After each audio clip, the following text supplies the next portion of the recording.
the victims. And when I saw the victims in my comments, I said, my mom never believed me, even if it was just one comment, but it was so many. I knew I did the right thing. I knew putting the video out was the right thing. God has shown me over and over that this has been the right thing. And for everybody who wants to say, I need to take a break, please write me a check for me to take a break from taking care of my children. Please do. That's what I have to say about that. Okay. So I'm going to continue to show up. I'm going to continue to speak my truth. I'm going to continue to be obedient, because obedience is better than sacrifice. And I'm going to continue to do what I'm called to do, regardless of how anybody feels about it, because God is using me and I'm just here to do what he tells me to do. I'm going to continue to do so. Is it you right now? Are you pretty much do you have full custody of your 5 babies? Yes, through the protective order, I do. Yes. Okay. So I can imagine that's heavy on you right now. Yes. Yes. Just responsibility and financially. Oh my gosh, we've been struggling so bad. This man is not paying any type of support on time. He sends some of it. I made maybe $100 a month from YouTube when we broke up. I had nothing. I still am fighting every day. Even GoFundMe. I don't know what's wrong with them. They won't even let me get the money out. I don't know if people have been reporting it or being weird. And the devil has been working so hard. People just don't know. And it's because God is using me. God wants me to tell this story. And the enemy gets mad every single time. And it's worth it. Well, I really appreciate you. No, it really. And listen, I don't know where you stand, but for all my people in support, I want you to go ahead and support the sister, because obviously, man, it's 5 babies she's taking care of at this point. So go ahead, Lionel, pull up the Cash App. I think you've already had it on your channel. I think people already been supporting on GoFundMe, but Cash App here is how we're going to do it. That's the wrong one. Wrong one. Pull up the segment header. And that's ours. Yeah. So just pull up. Hit ours too. Hit both up. That's funny. But yeah, this is how you take care of ISIS here on the channel. That's on the screen here when you want to go ahead and take care of the sister here. Yeah. And again, I just appreciate you for coming out here. Absolutely. Thank you for having the courage to come, share your story. And I know a lot of people have different feedback, but guys, we study YouTube, and it is absolutely no way that she would have been able to know that with her current subscribership that video would get millions and millions of views. So it's not for the money. It wasn't for the views. It was literally impossible to say that. You even had people in the comments like, listen. But this is a different level of trauma and, just energy even coming your way at this point. Dr. Spirit, I mean, what do you say to somebody going through something like that in that type of space? Well, as I'm listening to you guys, I'm learning more and more. And for me, it's concerning, because it's very hard to help people when you are experiencing so much trauma. And so as you are out here telling your story in a way that you are still unpacking it, in a way that you're still trying to process it in therapy, in a way that you're still trying to make sense of it and heal it. I don't know what type of coaching that you do, and I don't know how you are able to navigate actual healing while experiencing trauma on trauma. I mean, that tells me a little bit maybe more about your presentation, because I can hear it. It sounds like you're choking back tears constantly, but then your face and your affect doesn't show me. And maybe I don't have my glasses on, so, I can't. I'm trying to keep it together. So there's like so many different things that are happening that I would just say at the end of the day, you don't owe anybody anything except for you and your children. So while I think that it's wonderful that you are wanting to platform the story and give the story voice, I want you to recognize that there are millions of advocates around the world who are already doing the work around sexual violence. I want you to know that there are many folks who are telling the stories and serving to protect individuals and to sound the alarm about sexual abuse, about spousal rape, about sexual assault. And you don't have to use your platform, and you don't have to use your trauma in order to be able to stand in the gap for individuals if you know you still need to do your own work. And I want you to be very, very careful, because you will traumatize yourself in new ways, exposing yourself at a point in time when you are absolutely raw, when you don't have the answers, where you don't have the understanding, where you can't even make sense of it. So to put yourself out here, I don't know if it's a form of therapy for you. I don't know if you're just part of the generation where everybody says, look at my trauma, and everybody, we can just go through it together, and that helps me heal. It's not that. I'm not sure what it is. It's not that at all. What I would say is, think about your wellness first. Think about your care first. And remember, you have plenty of time to be able to share your story and your healing and be effective with the world, but you have to take care of you first.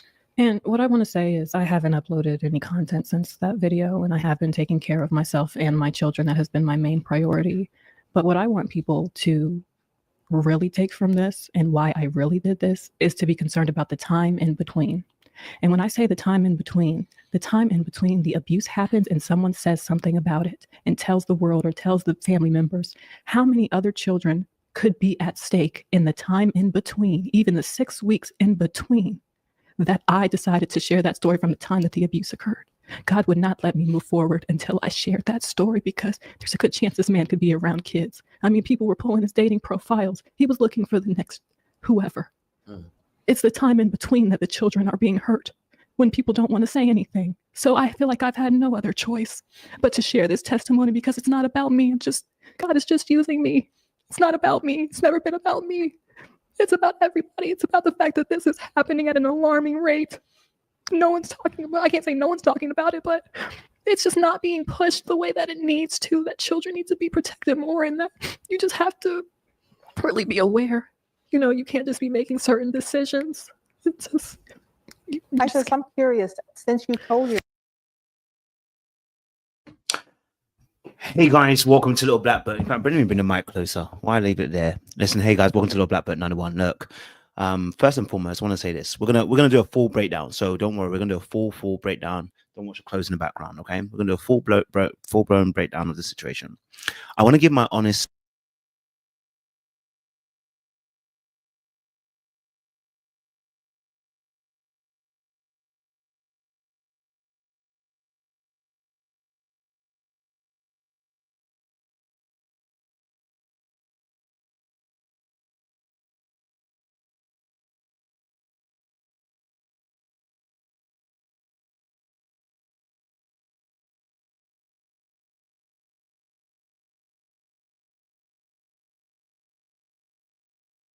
Sorry, do you guys hear me now? Sorry about that. I think my sound decided to go out for a second.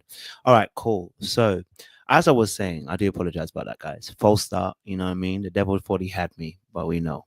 All right, cool. So, first and foremost, talking about the situation with ISIS Morales, all right? I want to first and foremost say this from the straight jump.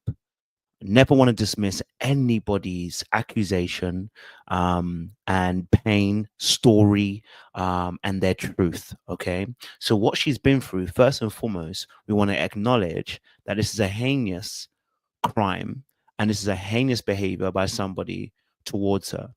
Of course, we have to wait for it to be confirmed in the courts first, and obviously, etc. But let's take her truth as just being her truth, right? So we never want to dismiss her, and we never want to downplay what she's been through, right? Because it's disgusting. Not just her, but also her kids too, right? And with that being said, I think there can be multiple things that can be truthful at one stage. So here's my honest opinion. She doesn't have to be. I'm not fully 100% saying she's lying. I don't actually think she's lying. I think there are some parts of the story that she hasn't necessarily told because maybe she feels like it wouldn't give her the best light, and so it's making the story a little bit convoluted when she tells it. And so there are certain parts of the story. It's almost like, let's say for instance, I accuse you of attacking me, but then I don't tell people about the fact that it was me that actually hit you once, but you just started literally took a bat and started hitting me. Now, of course, you taking a bat and starting hitting me is ridiculous, for me slapping you, right? But in your head, you might be thinking, if I tell that part of the story, it's going to make me look really, really bad. But then what it does is that it doesn't actually allow for the fullness of the story to come through. That's number one. So when she's telling a story, sometimes I'm like, there's something not quite right. There's something missing from the story. But then again, I haven't gone through necessarily sexual violence, so I can't 100% say that it's not the truth, right? But it just feels a little bit inauthentic and things are missing from the story, number one. Number two, I also want to acknowledge the fact that the tone, the intonation, the emphasis on certain words, and when I'm doing a full breakdown, I will point it out. There are certain points where she becomes very strong. When she's playing and when she's doing, how do I say this? When she's doing she's crying and she's got this high pitched voice, right? There'll be certain moments, for instance, when Dr. Spirit inadvertently challenged her, but didn't actually challenge her, but challenged her as to why she's on the actual show right now. She became very strong and she let her know, like, I have to do this, but it felt inauthentic. It didn't feel authentic in that moment, right? So it became really odd. And I was listening, I was like, this doesn't, something, it feels off, right? Because Dr. Spirit, you know what I'm saying? She's an amazing woman, right? And I know some people are saying, obviously, is she a real doctor? I don't care. Is her information truthful? From what I've seen and the way that she deals with people, absolutely, right? So when she's giving her personal opinion about something, you don't have to take it. But I started noticing that even Dr. Spirit realized by the very end that she said, you don't even have to take my, she's like, you don't even have to take my advice. She's like, you know, you're part of that internet generation that has to tell the internet everything. So, you know, but I'm still going to tell you how I feel. And when she said that, I said, oh, Dr. Spirit may not all the way be down with what this woman is cooking. And she's probably feeling what we are also feeling. And she mentioned 1 or 2 times about how when she was, she said, oh, I see that, you know, that your voice is choking up, but I don't necessarily see the tears. Now, she said that maybe because I haven't got my glass on. Now, Dr. Spirit is very clever, because what she did was she inadvertently was saying, I don't see tears, but I hear you crying. And then she kind of beautifully she put in a beautiful metaphor by saying, oh, you know, she said, you know, maybe you're crying more inside, which tends to happen with victims. But it sounded like Dr. Spirit, also like ourselves, wasn't fully in alignment with the actual breakdown. So that was just my personal opinion of the situation. We're going to break it down from the very beginning, because I want to be able to take it that from the very top. And I think many people were feeling like there was an inauthenticity about the storytelling. You know, because, you know, listen, she hasn't been on every platform. She's only been on her YouTube and now on Hardly Initiated. I think she was on the news.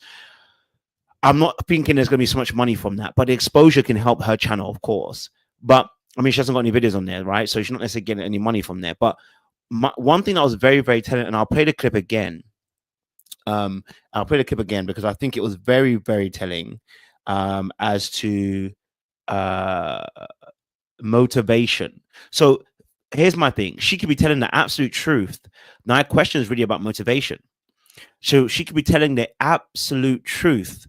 My question is motivation. So 2 things can be true.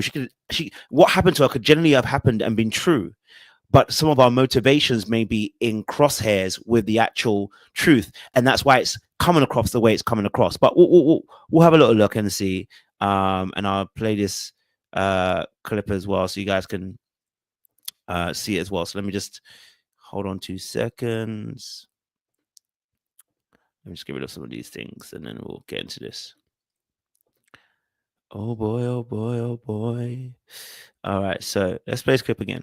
And on this, recognize that at the end of the day, you have to be responsible for you and be responsible for the children who are entrusted in your care.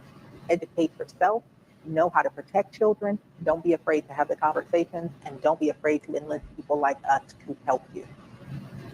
Wow. There we go. Thank you so much, Dr. Spirit, again, for coming up on here and joining us. It's always a pleasure to have you here on Hardly Initiated. We love you. Go get you some sleep, because I know you need some after the kind of days that you be having over there. All right. So thank you guys. Love you too, Dr. Spirit. Everybody drop a love in the chat for Dr. Spirit. You know, and man, I thank you as well, you know, for coming up here, because thoughts as we close out the show, and you know, you really just address ISIS and the people that, you know, might, you know, just want to hear your words. Well, you know, Isis, you're not going to take any suggestions that I have, but you are a part of the internet culture. You are a part of this is therapeutic for you. But I would say, just please consider. Well, let's pause it right there first and foremost. How she framed that, the way she framed that is what was interesting. She framed it by saying, hey, you won't take my advice, which means she already made a judgment. You are a part of the internet culture. She already put her in a box. And so, but I'm still going to give you my advice, which actually tells us where Dr. Spirit's mind was as she was listening to this. And bear in mind, Dr. Spirit also said she wasn't going to do any research on this situation. She hasn't watched it. She hasn't seen it. So she's going to come in blind so she can listen to a story fresh off. So what she was hearing, she was given a fresh perspective and not having any background information. So when she frames it like that, immediately, you know that she's already made a judgment. She may not say it, but she has made a judgment, right? Whether that you feel that's right or wrong, that's another story. But she's already framed her idea that the way that she's judged ISIS, and again, judgment is not necessarily a bad thing. We all make judgments. What she's framed her as being is, you're part of an internet generation. You're not going to listen to me because the way you've responded to some of my comments beforehand. And then obviously as well, she's put, you're part of the internet generation who has, maybe it's part of your therapy. But the reality of the situation is she's still going to give her advice unless this is what advice is. Fading to black for just a little while, to give yourself time and your children time to heal outside of the public eye. If God called you to tell your story, to expose the truth, then hallelujah for That's your all I obedience. answered to. You have That's done all I your answered part. to. And now perhaps the time has come. If you have truly done your part, then go and heal and allow yourself to focus on you and your children now, and to come up with a plan for what you do before this man and now after this man, because he will be a part of you all's story for a lifetime. I would also say to anyone. Now let's pause it right there first and foremost. And the reason why I'm going to pause it there is to give you an understanding of what just happened here. Now, reading obviously how people move in, in interaction or conversation, Dr. Spirit has said, listen, hey, look, it may be that you may need to take some time away. Now, Dr. Spirit isn't necessarily a Christian, so she's going to have a different perspective. But one thing that as Christians, I know as a Christian that we do is that once we say, well, God told me, there's nothing else anybody can say. Right? Like you can't fight somebody when they say God told me, there's nothing, you can't fight them on that, bar it be against the principles of God. Okay, bar it be against the principles of God. And this is something I've learned, and this is where we're going to really tap into this particular breakdown today, because we have to come from a Christian perspective, since she's coming from a Christian perspective. And how I'm going to frame it is to say this. How I'm going to say this is that as Christians, God can tell me to do something. In the midst of even him telling me to do something, there are behaviors that I may have which will not align with God saying I should do something, right? So it may look fugazi and look some type of way. This year specifically, I've seen it. Like there were some things that God was telling me to do, but I didn't realize that were parts of my behavior, because I was like, God, why are you asking me to do that for? That doesn't seem right. And I said, wait, hold on now. What does God specifically ask me to do? And what parts are my own behavior that I am adding to the mix that is not in congruence with what God would ask me to do? Right? Like if God tells me to go and say something to somebody, but I say, hey, God told me to tell you the Lord, your Lord tells me that you're going through something, right? Now, how do I say that? Do I do in the church? And sometimes a prophet will be like, the prophet will do it in front of the whole church and tell very crucial and very intimate information in front of the whole church, when it should be told to somebody specifically. Is a kind of example I'm giving here. Like someone can actually have God telling them something, but their behaviors are showing us that part of them is not mature. And so in that space, when they're saying something, they're saying it in the wrong format, the wrong way, the wrong words, the wrong time, the wrong season, even though what they've been told to do is still what God has told them to do. That can be one aspect. The other aspect is sometimes we can force God into a scenario and a situation and say, God told me, when God had nothing to do with it. It actually happens in the Bible a lot of times, right? And it's funny because I was actually reading this in Deuteronomy as well, right? With Deuteronomy talks about this, Ezekiel talks about this, about people prophesying in his name. And he talks about if they prophesy in my name, right, and it doesn't come to pass, it's not me. I haven't said it. Right. And Ezekiel 13 also talks about how that there are people that prophesy out of their own heart. In fact, there are many Christians who prophesy out of their own heart. In fact, I've been one myself. Yeah. Where I've told myself, I think God is telling me this is the person I need to marry. You ever been there before? No.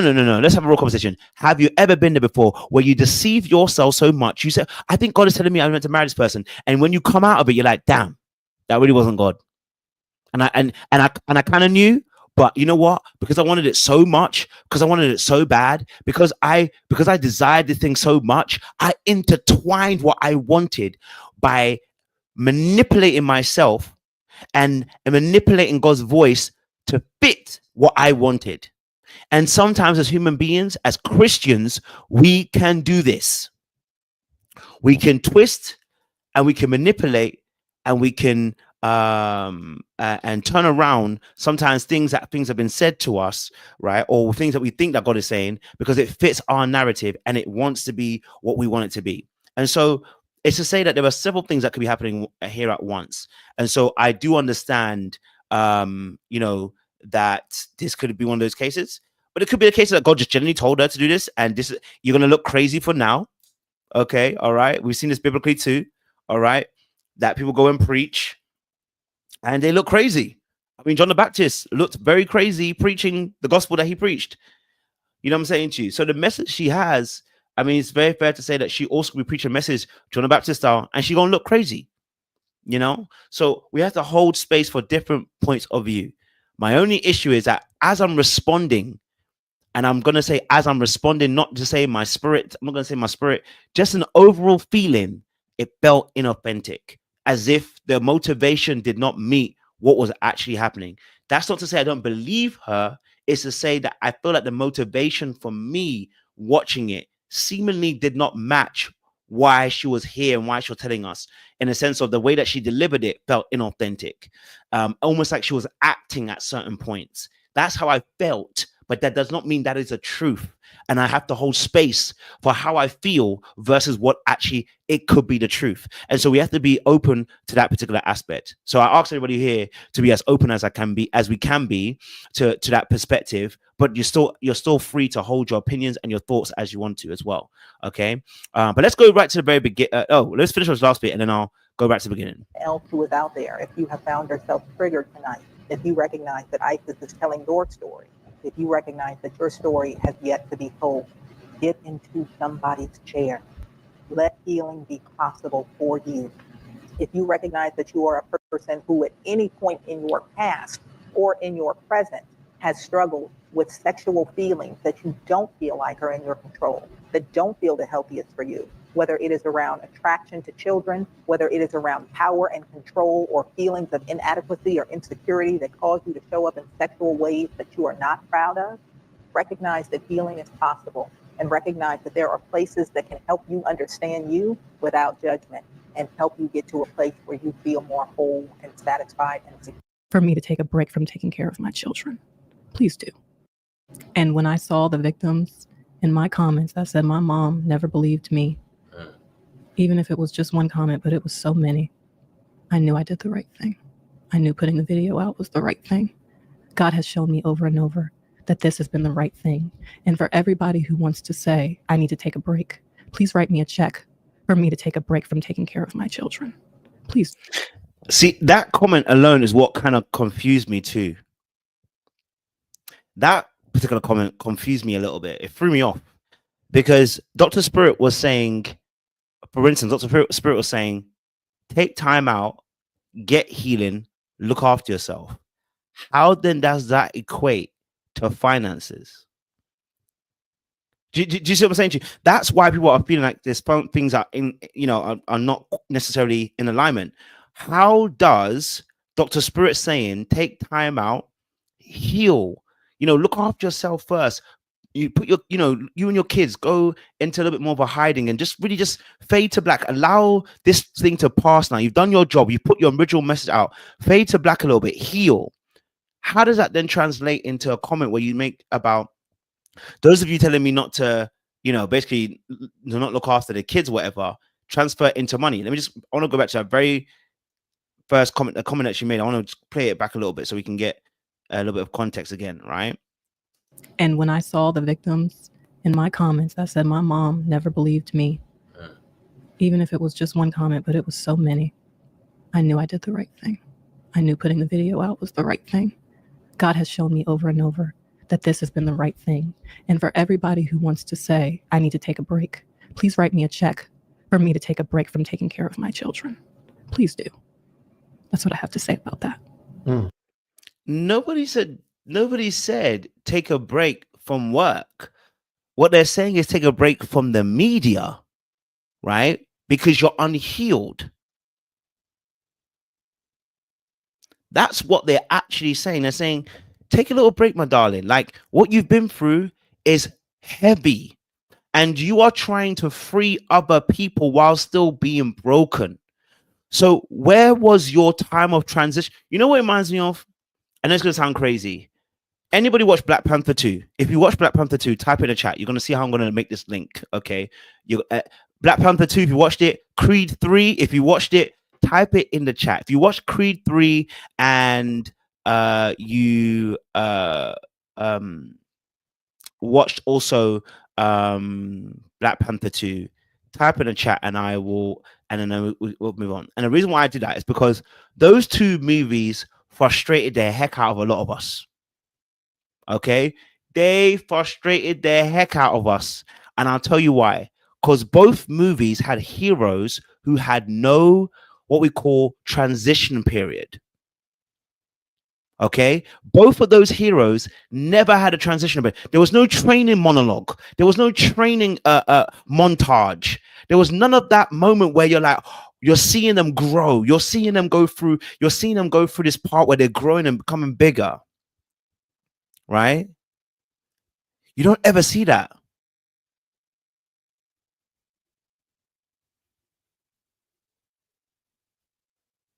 So it's like the I listen, and of course I don't know what's happened behind the scenes in her own life. So that's, I want to make that be very, very fair. That training montage is important because God doesn't just put someone in there, right? Whenever you look at if you look at anything biblically, nobody comes to the foreground without having done work in the background. Now her life might have been the training ground, and so she's ready for this right now. But the way she's talking right now is telling me that I don't know if you're ready for it right now. Thank you, Dahlia. That's a better way of explaining it. Thank you very much. That's a better way of explaining it. Much better way of explaining it. There was no growth. There was no growth behind it. Yes. Okay. Absolutely true. So there's that need for that, because as human beings, where we're getting to is being able to understand that when you reach that pinnacle, it's because you are prepared for the pinnacle. You know what I'm saying to you? There's work that's been done in the background, so you're ready for what the influx is coming towards you, so that it doesn't destroy you. So if God has put you there, God is not a bad businessman. I'm gonna tell you this now. If God has specifically put you, if He Himself has placed you there, then one or two things we can say. You are built and ready if God put you there, and dismiss everything I'm saying, because you are built and ready, and we just can't see it the way we need to see it, right? And we need to change our perspective. And the other perspective is God didn't put you there. You've placed yourself there, and now you're having to deal, okay, with the situation that's ongoing in your own strength. So it feels a bit weird. So some of the comments come out a little bit weird, but you notice again the strength. Okay, notice again with the strength. We have gone from being very, very weak to now there's a strength in the voice. This is for me to take a break from taking care of my children. Please do. That's what I have to say about that. Okay, so I'm going to continue to show up. I'm going to continue to speak my truth. I'm going to continue to be obedient, because obedience is better than sacrifice. And I'm going to continue to do what I'm called to do, regardless of how anybody feels about it, because God is using me and I'm just here to do what He tells me to do. I'm going to continue to do so. Is it you right now? Are you pretty much do you have full custody of your 5 babies? Yes, through the protective order, I do. Yes. Okay. So I can imagine that's heavy on you right now. Yes. Just responsibility and financially. Oh my gosh, we've been struggling so bad. This man is not paying any type of support on time. He sends some of it. I made maybe $100 a month from YouTube when we. So also, there's a heavy emphasis on the finance, which is fair, because obviously he has 2 kids with her as well, right? So I don't know if we can prove it if he hasn't paid any finances, legally as well. So if he's not paying, obviously that's something they're gonna have to deal with as well. And I hope that's not the case. You know what I mean? So obviously financially she's struggling in that aspect as well, and that's a very heavy part for her, that she financially. But notice how quickly we shifted our tone of voice. Did you notice how quickly we went back into our role? That's what makes it feel inauthentic. There's literally no transition. It's almost like action. I play my role, and then I go back into me again. Right now, obviously, if any of you done acting before, you know the switch. The switch that you do, when you are acting and told to play a particular role, it's like action, and then you have to go into your role. And then when you revert back to you, it's like, whew. And so it looks almost, again, why it's looking inauthentic is because the switch is happening very, very quickly when there is something to behold and beget, right? Almost like when you're watching those African videos where they're trying to squeeze money out of you by getting you emotionally, by showing you all these hungry African kids. And by the way, there are hungry African kids out there. But I'm just saying to you, whenever they put those videos over, they're trying to emotionally draw you in.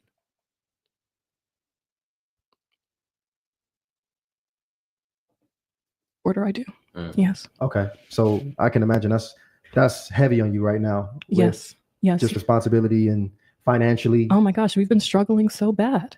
This man is not paying any type of support on time. He sends some of it. I made maybe $100 a month from YouTube when we broke up. I had nothing. I still am fighting every day. Even GoFundMe. I don't know what's wrong with them. They won't even let me get the money out. I don't know if people have been reporting it or being weird. And the devil has been working so hard. People just don't know. And it's because God is using me. God wants me to tell this story. And the enemy gets mad every single time. That is what really threw me off.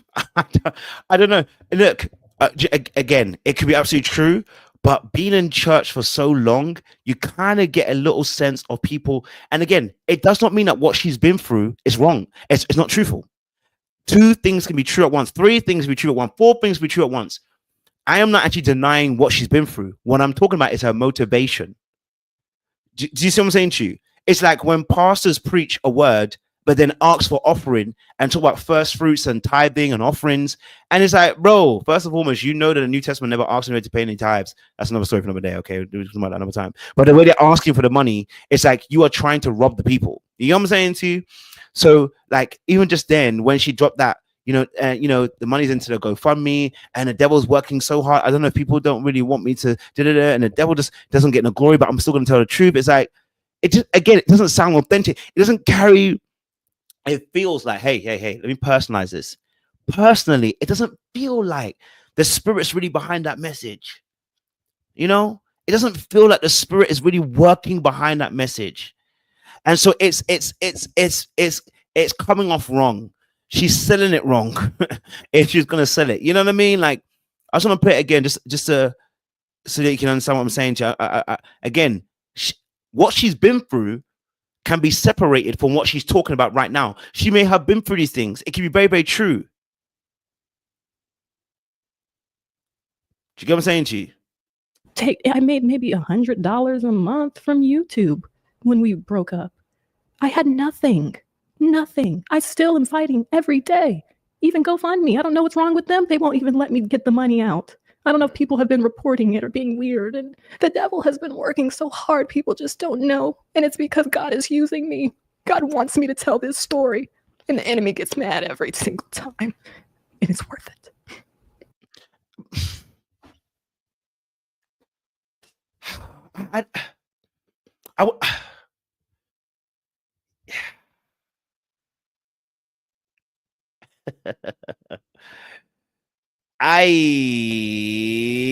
Sis. Thank you, sir. Thank you, Patricia. Thank you. The teeth are coming along just fine. When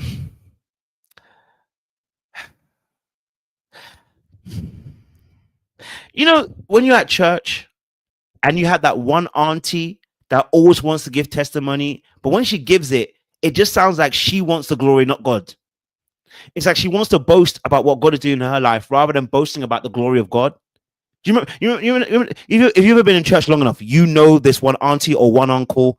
It's usually an auntie, but anyway, let me not be gender based. Okay. But you remember that uncle, that auntie, okay, that comes up to the pulpit every single time testimony time is on, and they got to tell their story.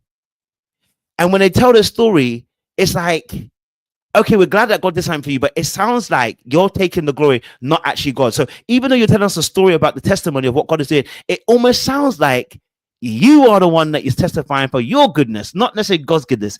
And it's the way you say it. You know what I'm saying to you? So I'm just saying that's what it's making me feel like, but I'm also saying I'm open to the fact that, and I love what Darla's put there too, I may have a bias, so I have to be open to that. I may be biased to that point of view, but right now it's not selling. It's making me feel like you're performing to me. And in that space, because I've been in church for such a long time, church people are performers. Like, there are so many performers at church. You know them, you see them, you smell them, you taste them. There are people that tell you the glory of God. You know, God is so amazing, and they are nowhere near there. So church, if you've been in church long enough, you know performers exist in the church. In fact, they're the first place performers exist. Okay, performance after performance. So it's just a wording of certain things. You know, the devil's fighting me. Those church, the Christianese, I like to say, the devil's fighting me, and you know, he's locking up the GoFundMe. And it's like, okay, well, I have to kind of just, you know, I think it, yeah. Well, I really appreciate you. No, it really, and if you and listen, I don't know where you stand, but for all my people in support, I want you to go ahead and support the sister, because obviously, man, it's 5 baby. Let's go back to the beginning anyway, because we got to play the clip now. Let's go back to the beginning. You know, to have that kind of impact. But we're gonna go into some of that today here, which I'm very excited about, Isis. The first thing I want to do before is talk about our episode sponsor here, because our episode sponsor, the Fight the Flesh bracelet. I want everybody to rock, especially if you're my initiates. Go ahead, copy a nice gold-plated Fight the Flesh bracelet. You who want to get active in the show, you know, super chats is how you do so. Any super chat over 20, we'll read it on the show. I ask that you guys be respectful. This is right, growing up at home. What did your home look like in your early childhood growing up? Due to the dynamics of surrounding my birth, which I already talked about, I grew up with a single mom, and my mom did everything possible to provide for me and my little sister. And I think the hard part about being a single mom is that when you're trying to do everything, sometimes it's hard to show up for your children. And I know my mom has always done the best she could, and she's always given us a good life, and she's always protected me. She's always protected me, and I couldn't really ask for more. But I knew that when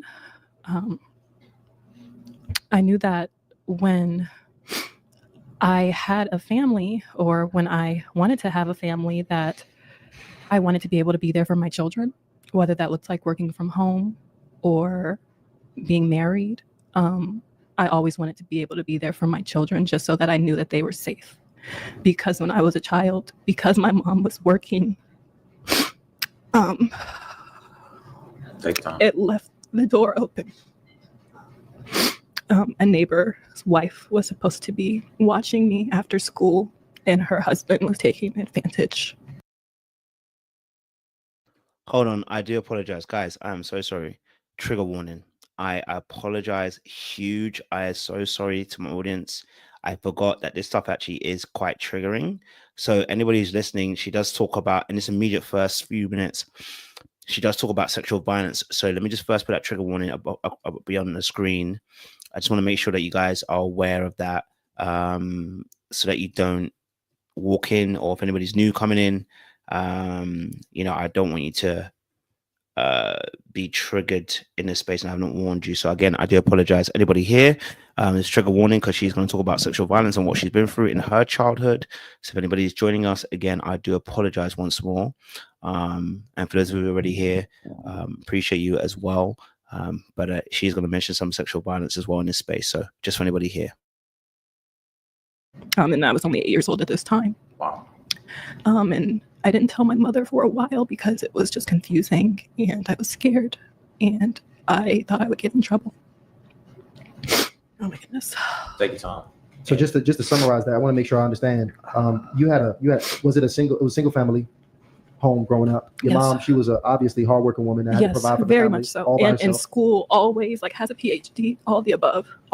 My mom has really strived. Every woman in my family, even my grandmother, it started with her. I mean, she owns a business, a very successful woman. There's multiple entrepreneurs in my family. So we've always just been, just go get it, make it happen. And I've always been that way. Before meeting my husband, I always worked, provided for my children. I never got child support for my 2 boys. I took care of them.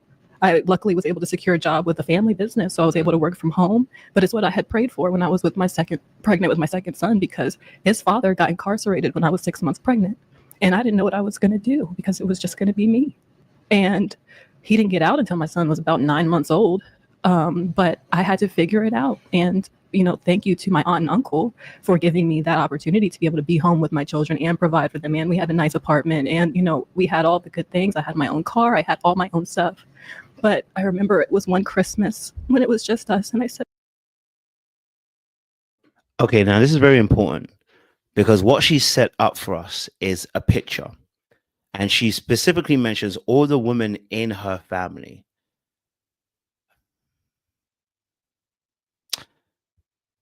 Several things are happening. Okay, first and foremost, let's just take it from the beginning. First of all, she gives us her story of growing up. Her mother was very hardworking. And because of that hardworking, her mother left with somebody else who's a help.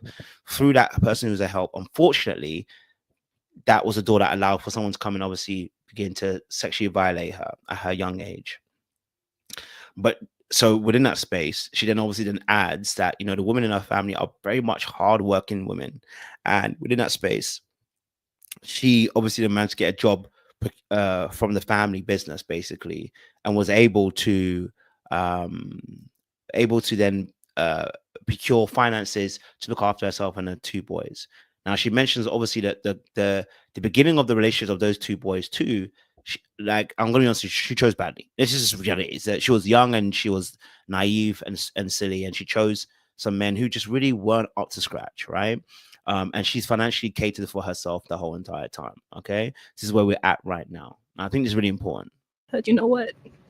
I would like to be married. And I had never said that before. I never wanted to be married, just because, I haven't really seen a lot of successful marriages in my life. So when I'm sorry, I'm talking too far away. No, you're not. You're not too far away, sis. Now, so in reality, right? In reality, what is happening in this space as well is that she speaks about, that, being part of the family and obviously having to look after her two boys. What's actually really intriguing is the way she talks about these scenarios, and you never really ever hear where she realizes that, she may have chosen wrong or done something wrong here, where it puts her in a bad position or bad light. She always tells a story in a fantasy perspective. So, it's quite interesting to see how she has a thought process, right? And then obviously now that she also has never really seen a good marriage in her family. And also how, remember, she mentioned that all the women in her family are very successful. I think that was very intentional, describing that the women in her family are very independent, get things done, and they do things by themselves, but they're also not very much relationship orientated, or at least I should say, better put, they don't seem to have very good relations in terms of maintaining or keeping, because they're not in any marriages, right? She hasn't seen any good marriages, she said. So we've got a complete kind of background of her family, or not complete, but a good emphasis of what her family background is looking like. So she's now going to take on some of those tropes and those ideas. And as she just said, I wasn't even thinking about marriage into a certain point at Christmas one time. So she's thinking solo, I can do it by myself. Now, I think that's really interesting, because what conversations were being had with her by those women in her family? Those women that are very strong and determined and resolute, who are making money and, doing it on their own. She's obviously watched them, but what conversations were being had? Because she's taken on the same ideology in the very beginning by having two baby fathers, two kids. All right. Also, one baby father, two kids, sorry, I'd say. But when I had that Christmas, it dawned on me that, maybe I should really put myself out there and try to find a good man for these kids. And, I had two boys, and I feel like they needed a good fatherly example because they didn't have it.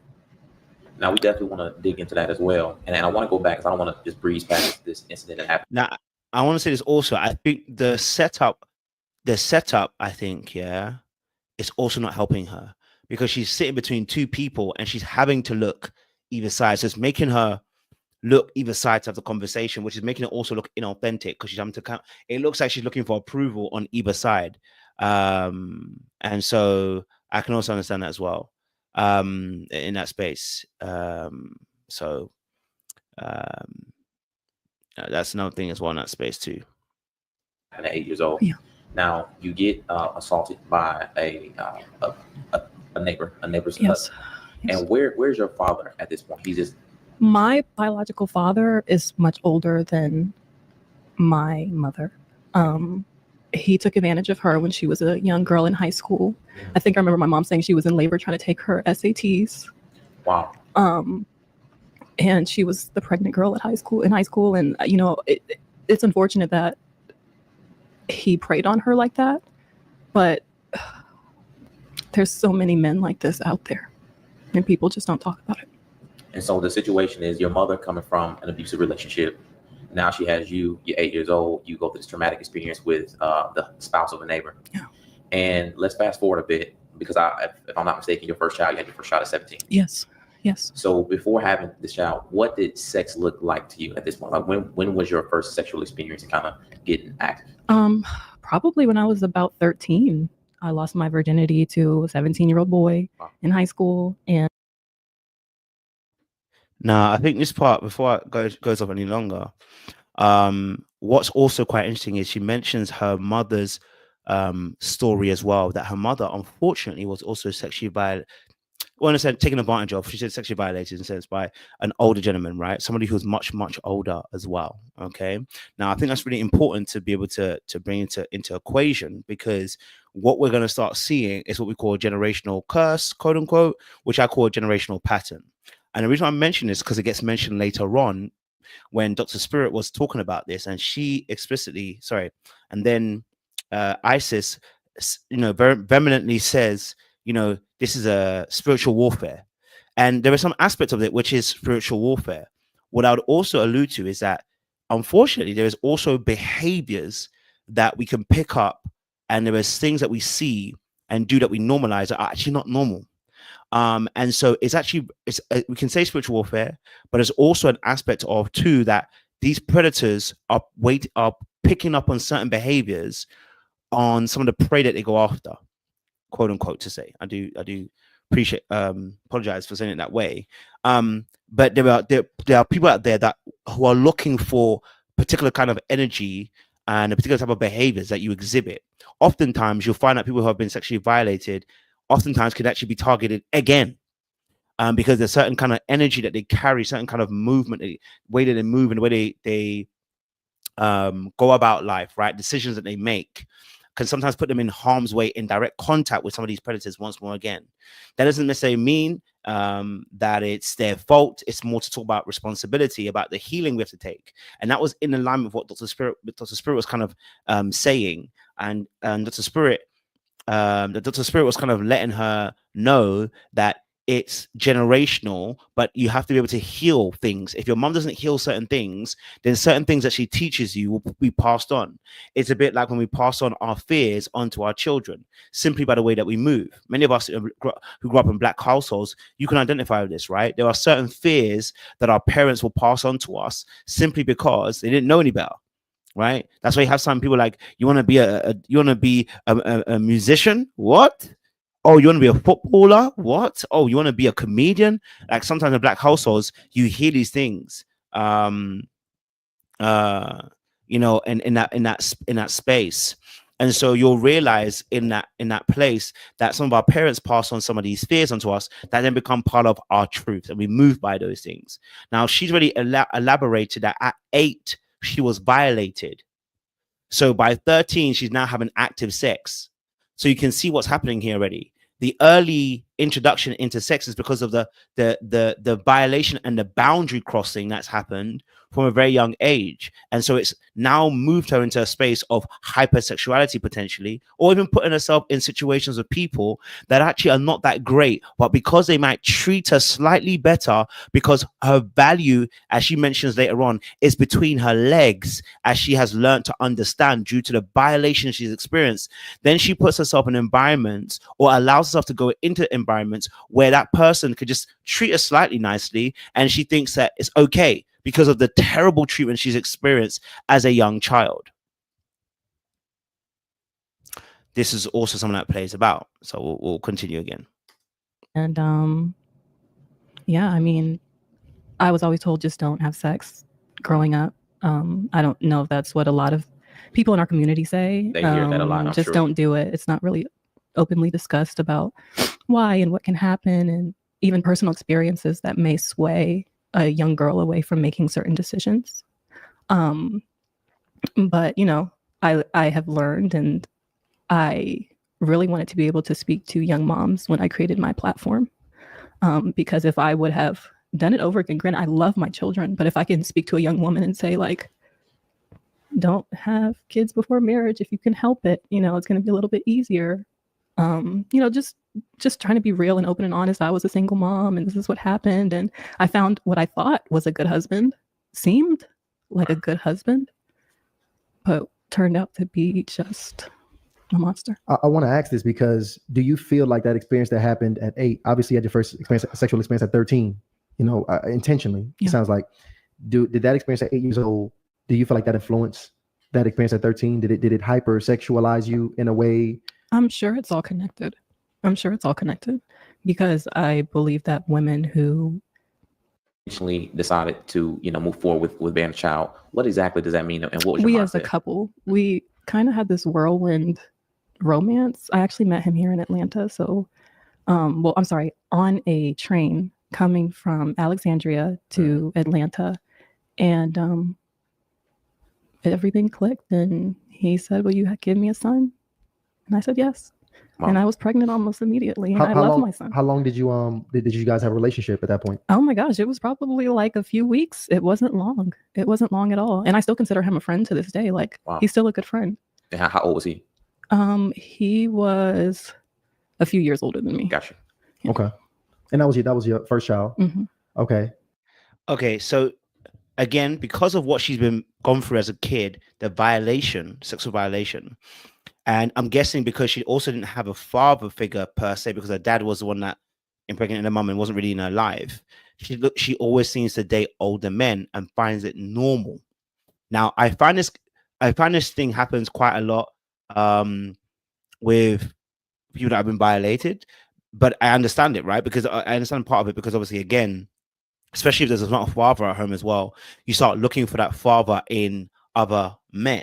So even like women might look for men that are very wise, or men that have a very fatherly energy, or a man that's very protective. And it can be taken in the most extreme measures, how sometimes some people can end up with men who are very protective but controlling, and it can be seen as a positive. Or a man that is wise in the subject, but it's illegal in the subject. Do you know what I'm saying to you? Like, he shouldn't, like, he's wise with drugs, but he's not really, it's illegal. He shouldn't be doing it. And you can see how then as a young child, not having that father figure that usually protects, they end up trying to gravitate towards another male figure in a dating range that can potentially play that particular role. Now, she talks about this first gentleman was slightly older than her. She didn't tell us how old, because she was how old? 17. How old was he? Okay, slightly older. Do you know what I mean? So, and obviously, that can play a role in why you even want to even be attracted to that man, right? In that space too. But let's listen a bit more. And just to confirm, before you met your now husband, how many children did you have? 2. Okay. So when did you have your second child? I had a second child with someone I knew from high school. I had known him. He went to a different high school from me, but I forget how we met. I think at the library we met. And my mom liked him. He was nice. And I actually ended up. Hold on a minute now. We have a first baby father.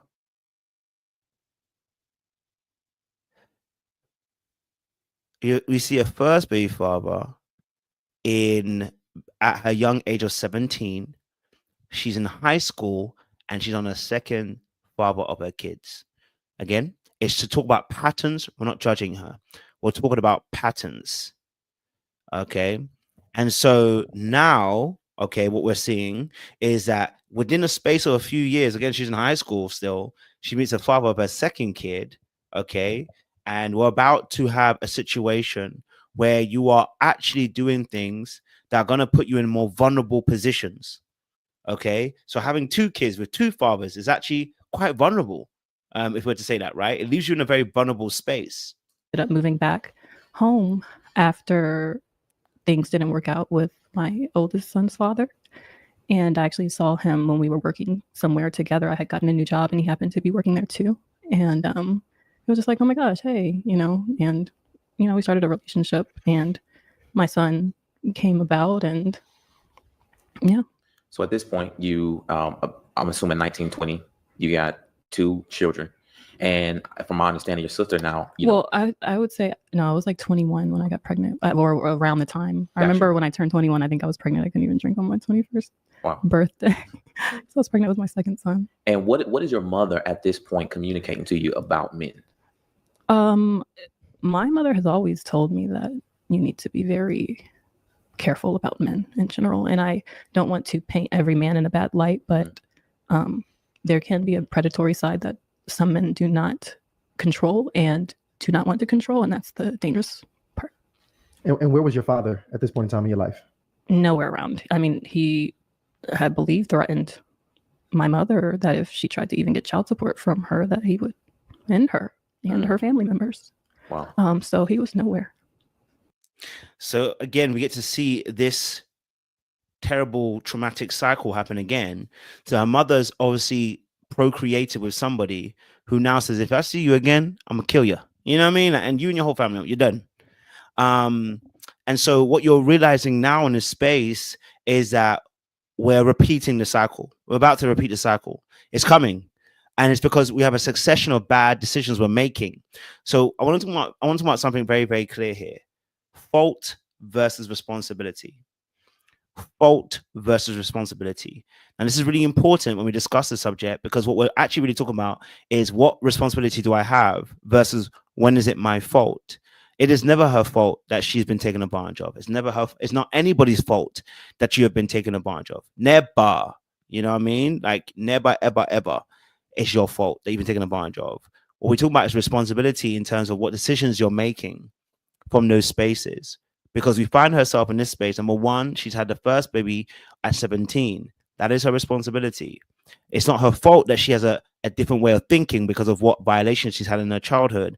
Therefore, it is coincided with a pattern of behaviors that are not beneficial for her and actually are self-sabotaging. And so it's not her fault that takes place, but it is her responsibility now to look after herself. Now at 17, have the first child, and then at 21, have another child. She's making decisions.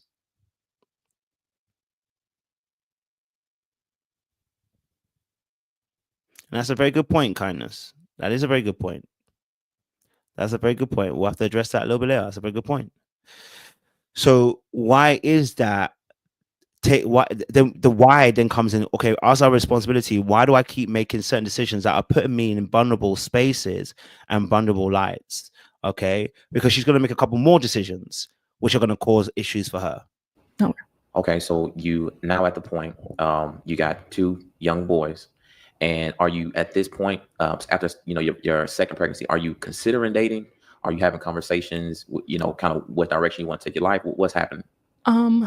After things didn't work out with my second son's father, and it was that Christmas that I told you, where I was like, I really need to create a family for my children. Gotcha. And just do things the right way. And I knew I wanted more children. I love my babies. I think I'll have another one in 10 years, maybe. But right now, that's just not on my mind at all. I have 5 beautiful babies, and I'm so grateful for each and every one of them, and they're my reason and my purpose. But I'm sorry, I lost my train of thought. No, you fine. I just wanted to get an idea of what kind of inspired you to get back into the dating market, which sounds like you wanting to start a family. It was that. Start fresh. It was that. And also, we need to take into account here 5 kids as well. Well, 3 baby fathers as well, right? So 5 kids, 3 baby fathers. Why are we making those kind of decisions? Is again because also there may be another aspect we haven't considered here, and you guys have put it in the chat, which is we do know that obviously her mother just said, in fact, she said in this video, she said her mother unfortunately was sexually violated by the man that is her father. Now, what does that do to the mother who cannot cope or cannot reconcile the fact that she had a child by somebody who forced themselves on her and now doesn't want anything to do with her? How does a mum behave towards that child?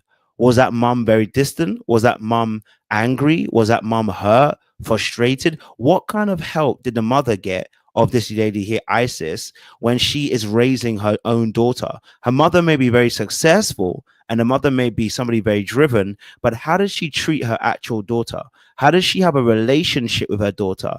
Did she also create an emotional detachment and emotional distance that has caused Isis to have to grow up older than herself? And then obviously then Isis then goes through sexual violence at a very young age too, which then takes her on this particular path where she has sex at 13, very young. And then at 17, she's also looking for love in the wrong places and is willing to have a child at 17.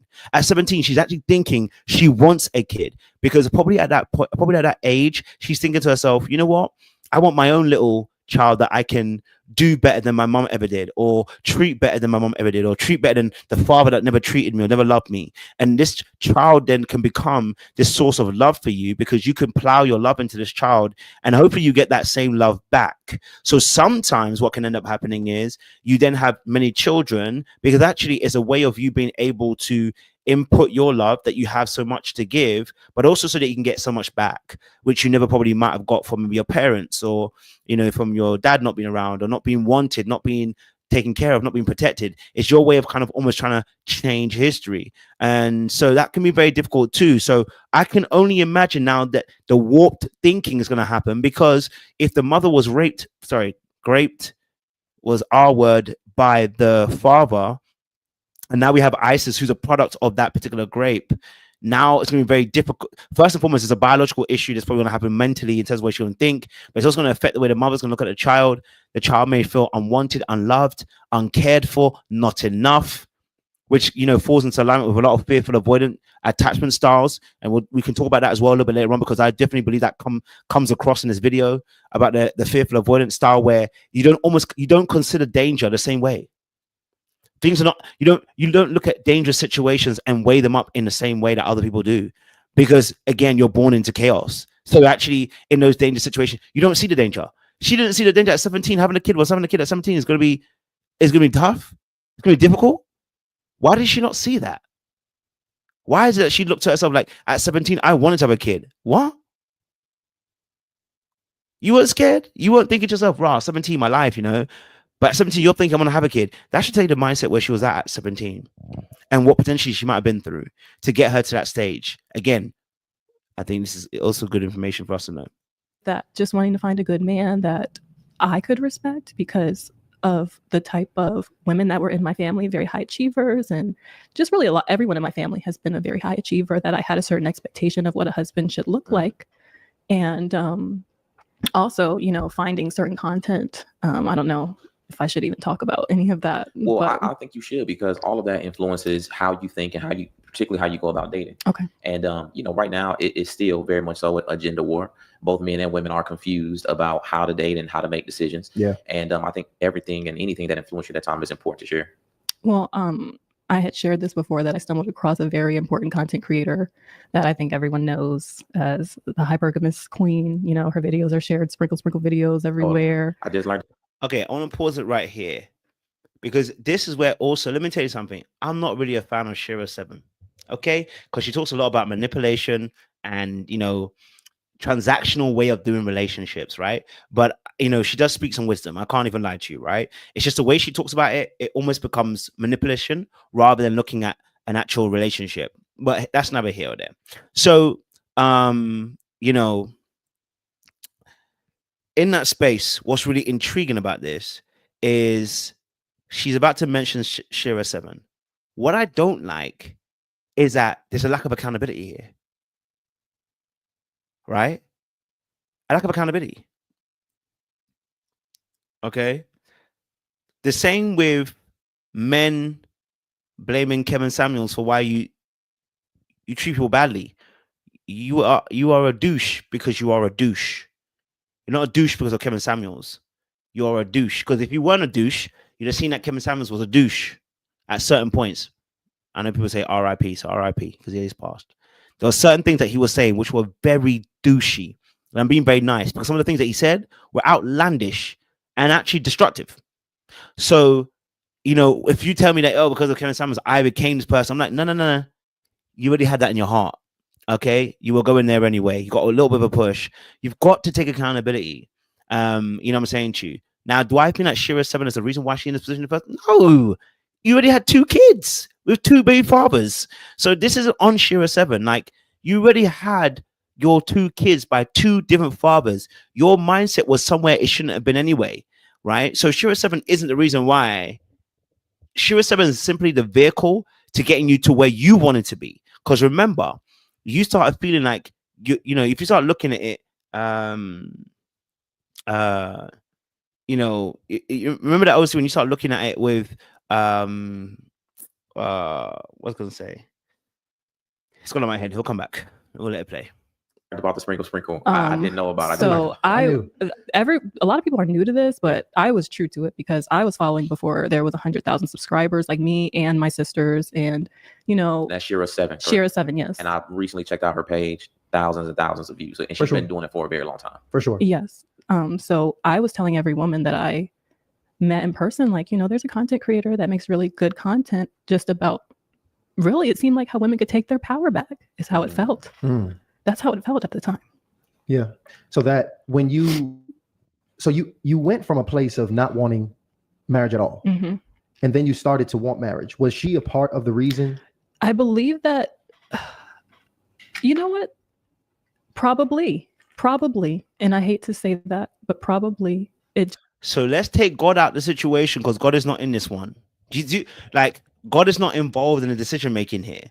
See, what she has to realize is, okay, when you encounter Shira 7, what Shira 7 is really promoting is a transactional relationship, that you're going to get a man who can financially provide for you, and you want to transact, almost like a transactional relationship. That's why it's called sprinkle. Okay.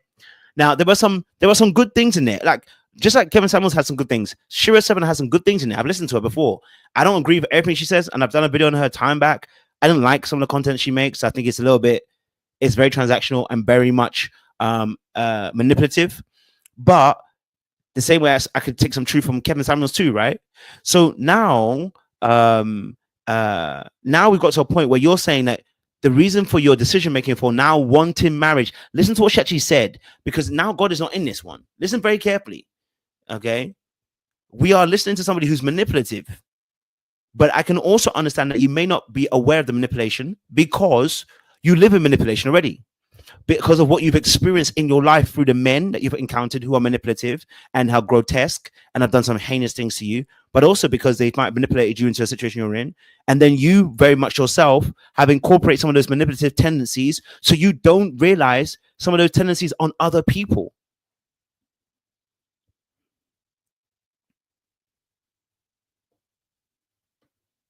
Content just about, really, it seemed like how women could take their power back is how it felt. Mm. That's how it felt at the time. Yeah. So that when you went from a place of not wanting marriage at all, Mm-hmm. Hold on. and then you started to want marriage. Was she a part of the reason? Now that's a very important point she made. Let's just go back over that quickly. It's everywhere. I just learned about the sprinkle. I didn't know about it. So I knew. a lot of people are new to this, but I was true to it because I was following before there was 100,000 subscribers, like me and my sisters, and you know, That's Shira 7. correct? Shira 7, yes, And I recently checked out her page, thousands and thousands of views, and she's sure. been doing it for a very long time. For sure. yes. So I was telling every woman that I met in person, like, you know, there's a content creator that makes really good content just about, really, it seemed like how women could take their power back is how it felt. Mm. That's how it felt at the time.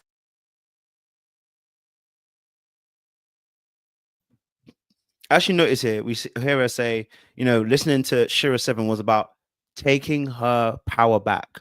Why do you want to take your power back? This is the same thing that happened with Kevin Samuels with men. See, whenever you hear, I want to take my power back, just know that you feel that your power has been stolen from you. This is exactly what the Kevin Samuels situation was happening. It's red pill. It is a manosphere kind of talk. Manosphere less so, but more red pill. Okay. That's exactly the same rhetoric, because you know why? Because you're not looking for a relationship. You're looking for power. You're not looking for a partner. You're looking for power. And we've spoken about this on the channel before. And so whenever you're in a space of taking my power back, I want to be in a space of taking. Now, of course, there are moments where you take your power back. Yes. right? We're doing things that are not they're not helping us. But as soon as we talk about taking our power back, then you have to ask yourself, why was my power taken in the first place? Where did my power get taken from me that I'm working to take my power back? Why is it you want to take your power back? This is what we suffered with the Kevin, and I keep mentioning Kevin Samuels because the men, it's exactly the same thing they were doing the whole entire time. The whole entire time is all it was about was these women are like this, and we need to let them know that we need to let them know, and we need to let. And I'm like, blood, you're gonna spend the whole of your life telling them what you need to know, instead of actually growing, becoming the person you need to become, being a good member of the society. You know what I'm saying to you? But it's about we have to show these ladies what it is. We have to let them know what it is. And it's like, wait, why? Because you're trying to get your power back, because you're broken, because people that are trying to get their power back usually are broken. They're hurt by something. They are hurt by something. So what does it even hurt by? We know what she's been hurt by, and that's going to now inform your decision making. This is why I said there were men out there who use Kevin Samuels as a gateway to their doucheness, but you were already a douche. You were already a douche. Kevin Samuels just gave you more impetus to be more of a douche than you are. You were a douche before that. You're a douche now. Like, you know what I'm saying to you? Like, and you're allowing your pain to lead you down the path to other people that are going to be douchey. You know what I mean? Time. Yeah. So that when you went from a place of not wanting marriage at all, Mm-hmm. and then you started to want marriage. Was she a part of the reason? I believe that, you know what? Probably. And I hate to say that, but probably it just seemed more secure for a family. It just seemed right. It just seemed more stable. Like we would be on a solid foundation. And I prayed to God about it because, you know, you can subscribe to certain things that people talk about, but you don't have to subscribe to everything that they talk about. And I've always had a relationship with God, and Jesus is the one true Lord. And I prayed about it and asked God to send me the right man. It wasn't just about what he had. It was never about what he had. Because if it was about that, I had a lot of other options with more. And it was really about how he treated my children. Now, I do believe her in some aspects. She's right. You know, it's not about just what he had. Of course, it was never really about what she had. But necessarily what he had. But let's just be real. It was very much a big decision of it because you wanted a different life where that person could pay for your lifestyle, right? Which is fair. You know, because you already were working as well yourself, and so you wanted to find some of equality. I get it. So what you were looking for was access to men of means. Okay. All right. It was men of means before men of character. You wanted to find both, but you were looking for men of means before you find character. Let's just be honest. Because Shira 7 is not looking for the men of character. She's here for the men of means. Okay. All right. Shira 7 is not promoting men of character. She's promoting men of means. Okay. You know what I'm saying to you? So again, we are looking at the mindset of where we're looking at and what we're trying to aim at to get to. You then also bring God into the situation. And I'm going to say something, hopefully that will make sense to a lot of people, which is that many a times we can love God. And I'm not even going to you know, judge her relationship with God in terms of necessarily if she's a Christian or not, because many of us do some crazy things when we're Christians, right? So what I'm going to say is this: we can love God, but not be surrendered to him in certain areas. I am the first to tell you, because y'all already know my story of when I was in Egypt, and it's still affecting me to this day. I got like, I still be trying to dodge certain things because it's like, it was so ingrained in me for the last few years, right? You guys know my story. I told you I came back from Egypt after being deep in the streets. So I can tell you that you can love God, but when you say love God, but you may never surrender to them, and you will see it in your behavior. It's that simple. You will see it in your behavior because the fruits of loving God and being surrendered to him are clear. I'm so sorry to anybody to say it. The fruits of loving God and surrendering to him are very clear. When we have not surrendered to him in certain aspects of our life, the fruits can also be very clear too. Okay, that's why you can find me in Egypt doing things that you definitely know are contradictory to the word. You know, come on. Let's not try to pretend. Let's not lie about it. But can I now blame the devil only? Now, listen, the devil may have presented certain ideas, but I still had to choose. The devil may have presented certain temptations, but I still had to choose. And so whenever I talk about my warfare, I realize that the warfare is really about my choice. And in that place, the Bible says that resist the devil, but it says submit to God, resist the devil, and he shall what? Flee. See, that's the part that we miss in the equation. It says what? Submit to God, resist the devil, then he shall flee.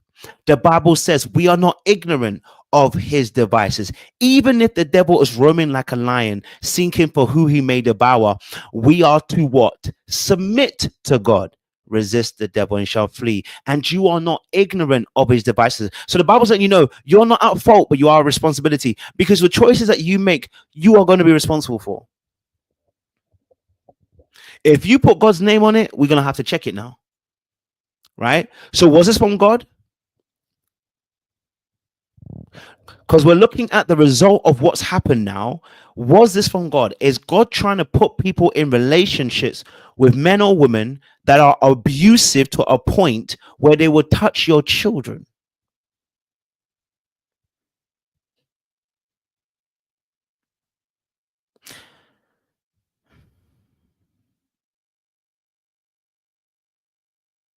You see, there's a time where Paul went to go and preach to the Romans, the centurions, the Romans, I should say, right? He wanted to go and preach to, I can't remember, is it Caesar? Whoever the person was, the head of Rome, right?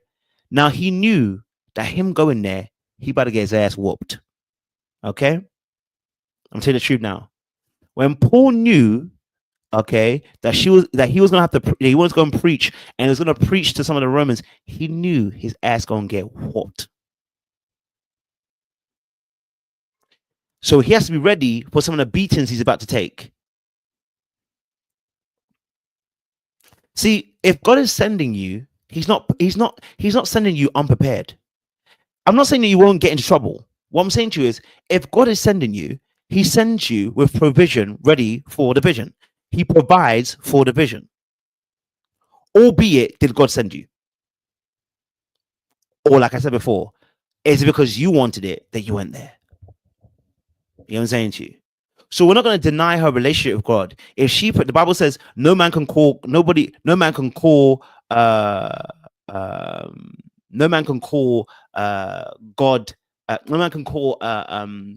Christ Lord, except he had the Holy Spirit.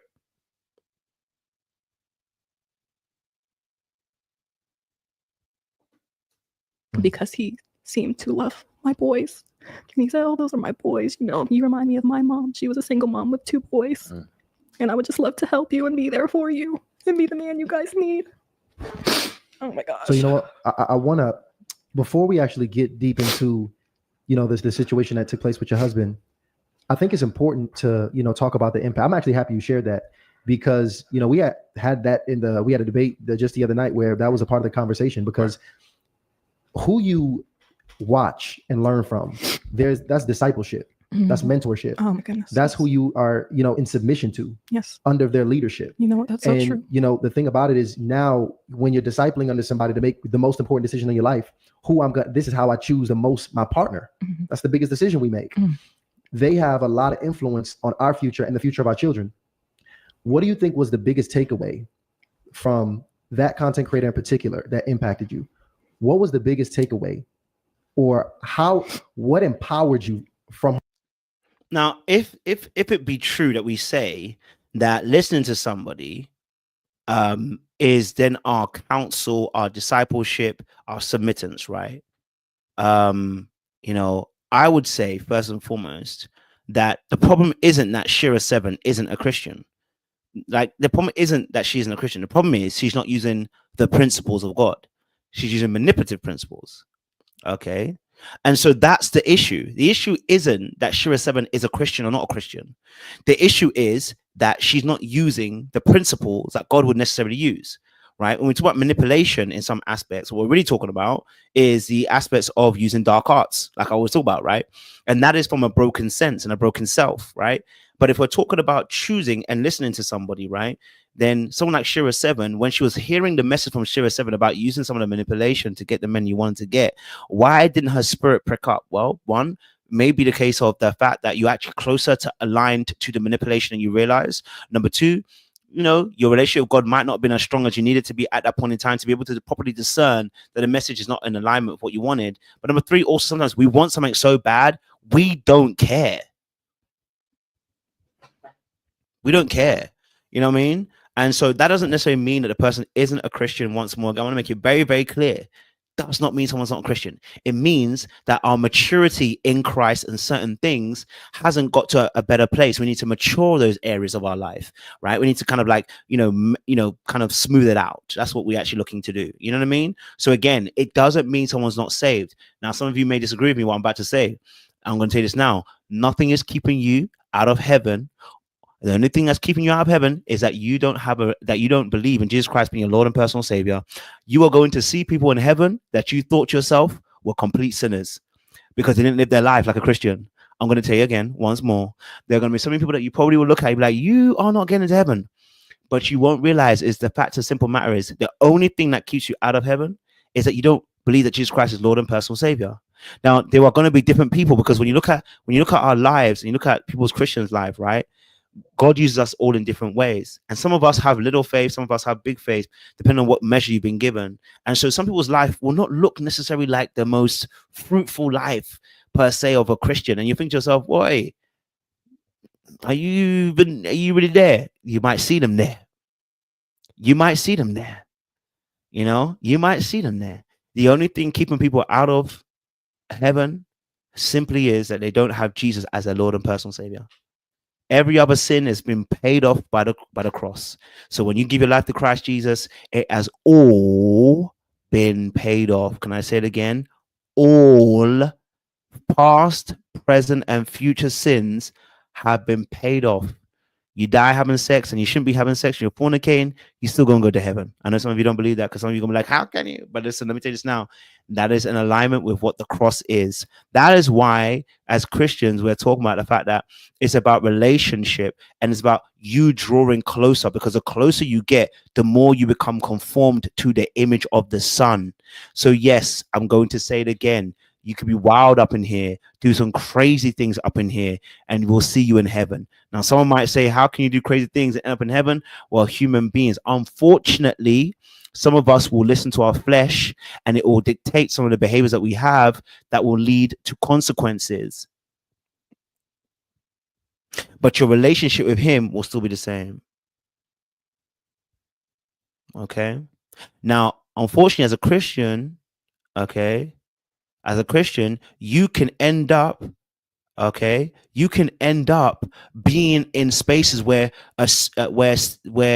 bad thinking, the Bible says bad company corrupts good morale. What you must understand is that the Bible says renew your mind. So which means on a daily I need to wash my mind, because the whole point is being in Hebrews 12, and if you read Hebrews 12, I believe, where it talks about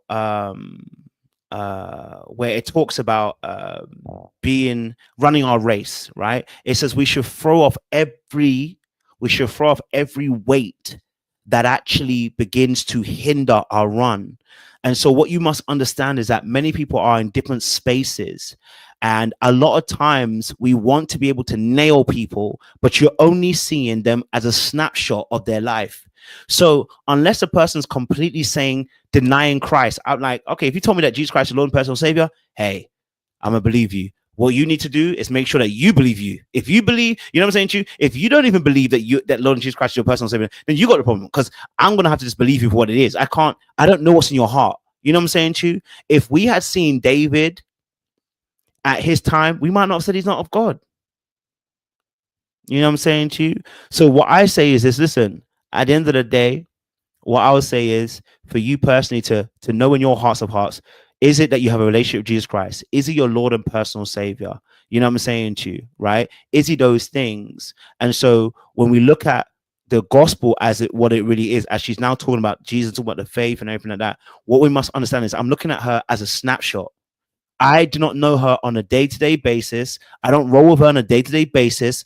I'm hearing a story about her life. I'm not about to be like, well, you're not a Christian, because I'm seeing a snapshot of your life. You know what I'm saying to you? I've caught you in a particular moment. And right now it's unfortunate, because what we're gonna do is do what the Pharisees did to the woman who they caught in quote unquote some kind of fornication, whatever.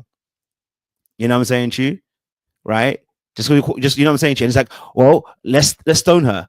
Hold on a minute now. Hold on a minute now. Let me draw that line underneath the sand and make sure everybody here, are you sinless? You're not. So it's again to say that we need the Lord to be involved in our life on a day-to-day basis. And we're not condoning and promoting sinful lifestyle. I'm not condoning it at all. I want to make sure very, very clear. Okay, what I'm trying to tell you is that we are looking at somebody's snapshot of their life. So be very careful, because you can't put nobody in a heaven or a hell. There's nothing you can put them into. I can't put them into that. This is Romans 10. I can neither put them in a heaven or a hell. I can neither say they went up, nor say they went down. The only thing I can tell you is that if you don't have a relationship with Jesus Christ, if you're not with Christ, then you will go to hell. Simple as that. If you don't have Jesus Christ as your Lord and personal, then you go to hell. But what I'm saying to you, okay, is that it doesn't matter whether you are sinning or not. The key marker of entering heaven is righteousness. The righteousness is only imputed. 2 Corinthians 5:21 is only imputed by someone. It is Christ. The only reason me and you can enter into heaven is because he that's in me is perfect. So I am perfect. The one that's holy is him, but he's in me, so I'm holy. The one that has a relationship with the Father is in me, and I have a relationship with the Father.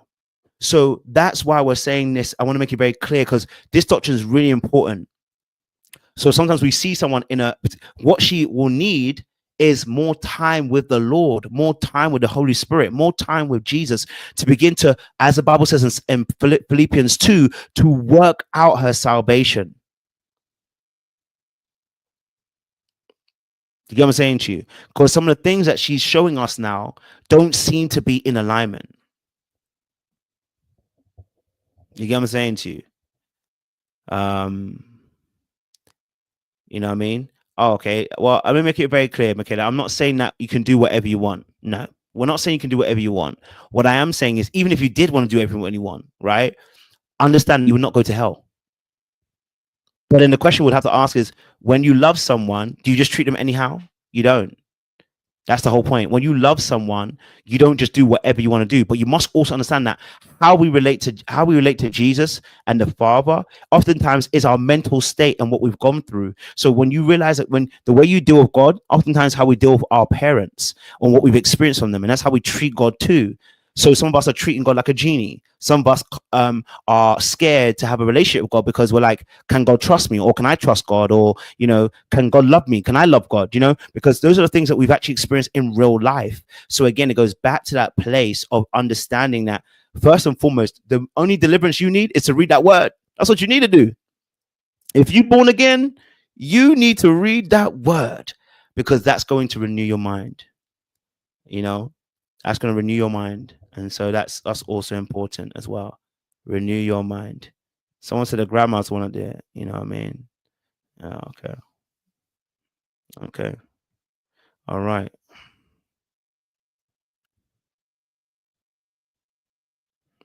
Yeah. Yes. You are kind of right. So we're not saying you're wrong at all, sis. We're just saying that you may see people in heaven that you thought that shouldn't get there, which is why I'm saying to everybody, including myself, she said she's professing Lord Jesus Christ as her cover, as her Lord. Then I'm going to leave it at that and say, let me keep it at that. But what you have to realize is, right, because that's in Romans 6, what you're talking about. The people said, should I keep on sinning then to show God's grace?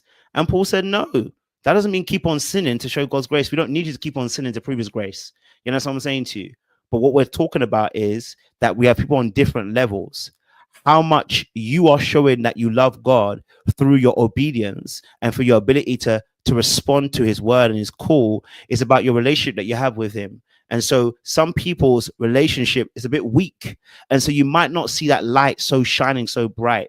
So, but we have to be very careful not to say that you are cut off when the only cutoff is you don't have Jesus in your life.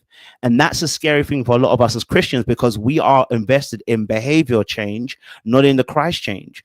When I see someone and say to me, you've got Christ in life, then I'm saying, listen, hey, some of the behaviors I'm seeing don't line up with the Lord. What you might want to do is spend a bit more time with him. And that will help you just be able to birth out more of Christ's behaviors in there. Of course, people don't want to keep on sinning, but the reality of the situation is some of us have certain things that are what we call habitual sin, or we have things that easily trip us up. And so we have to be very careful that we have to try and work those things out, but we work that out through our relationship with Christ. But I will say it again very boldly, nothing keeps you out of heaven except anybody who has not got a relationship with Jesus Christ. The moment you gave your life to Christ and you believed it in your heart and you confessed it with your tongue and you truly believed that there was a transformation, the Holy Spirit now lives inside of you.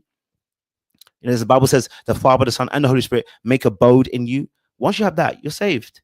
Now, if you want to go live a life of madness, I can tell you this now. The Bible says he chastises those who he loves. He chastises those who he loves. So if he really loves you, if he really, really loves you, the reality of the situation is he gonna chastise you. He gonna make his way to you. You know what I mean? And so that's why we have to read the word, because we'll renew our minds. Okay, let's go. Her in particular, that made you feel that safety and security? Like, what was it? A particular lesson or principle that was given to you? I think that a lot of times, like I stated before, that women are taught that their value is in what's between their legs. And she was the first person that said that it was true. And you don't have to give it away to just anybody. A man should be worth your time. He should be, taking you out. He should be investing in you. He should be making your life easier if he cares about you. And that's what I took away from it. Now, what she took away of it ain't necessarily bad, because your whole value is not what's between your legs, but there is some value there. So don't give it to that man. There's some truth in that. Like, Shiva Seba hasn't lied about that. You know what I'm saying to you? Your whole value is not what's between your legs, but there is some value that is between the legs. What he's saying is that be mindful of who's entering into that space, right? Yes, a man, quote unquote, talking about obviously a man take you out. Yes, within reason. If he really cares about you, he wants to take you out. Again, it's how that message is packaged that's going to be the problem. Okay, that's what I'm saying to you. Some of it is very true. Okay, some of it is very, very true. And so it's the way it's packaged that is going to be the problem, right? So her mindset already, because her mindset was already warped, the way she chewed the way she chewed the meat, she couldn't spit out the bones. That's the problem with bad teaching about relationships, God, finances, anything. That's the problem with having bad teaching about anything. That anybody who already has a warped mindset will take it the wrong way. Do you see what I'm saying to you?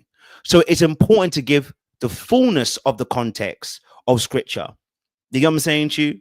To say the fullness of it. And so with Shira 7, she actually says some real things.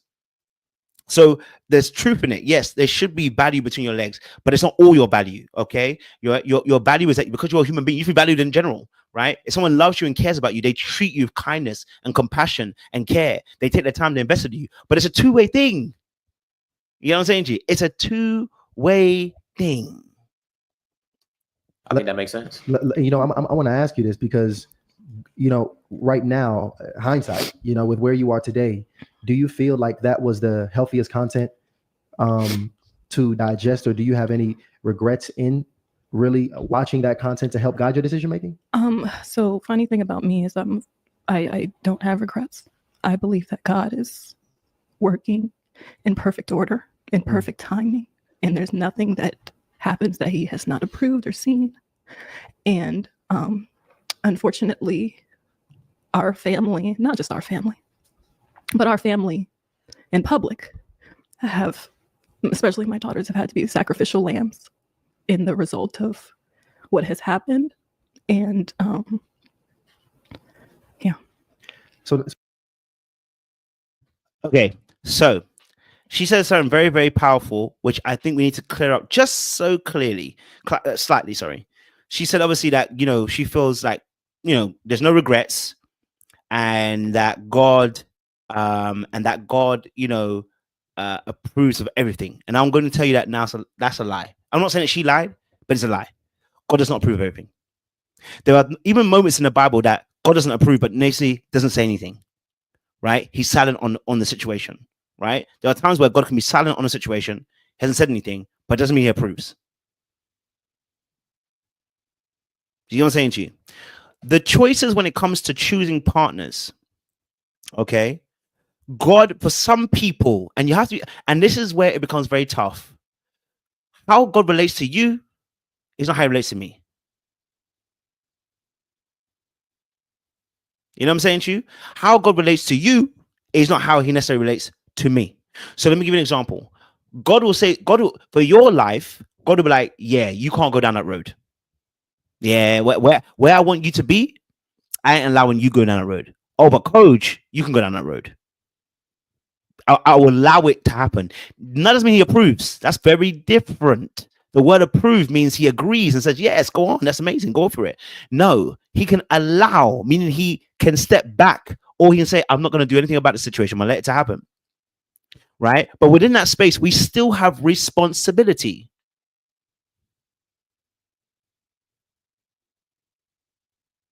We still have responsibility. So in choosing somebody, a partner, right, you'll find out some people, they will say like, you know what, if it had not been for God, I would have married that person. And for some people, it would have been like, I married that person. You know? And you'd be like, wait, why? It's not fair. But it's not about fairness. It's just about how God relates to each individual person.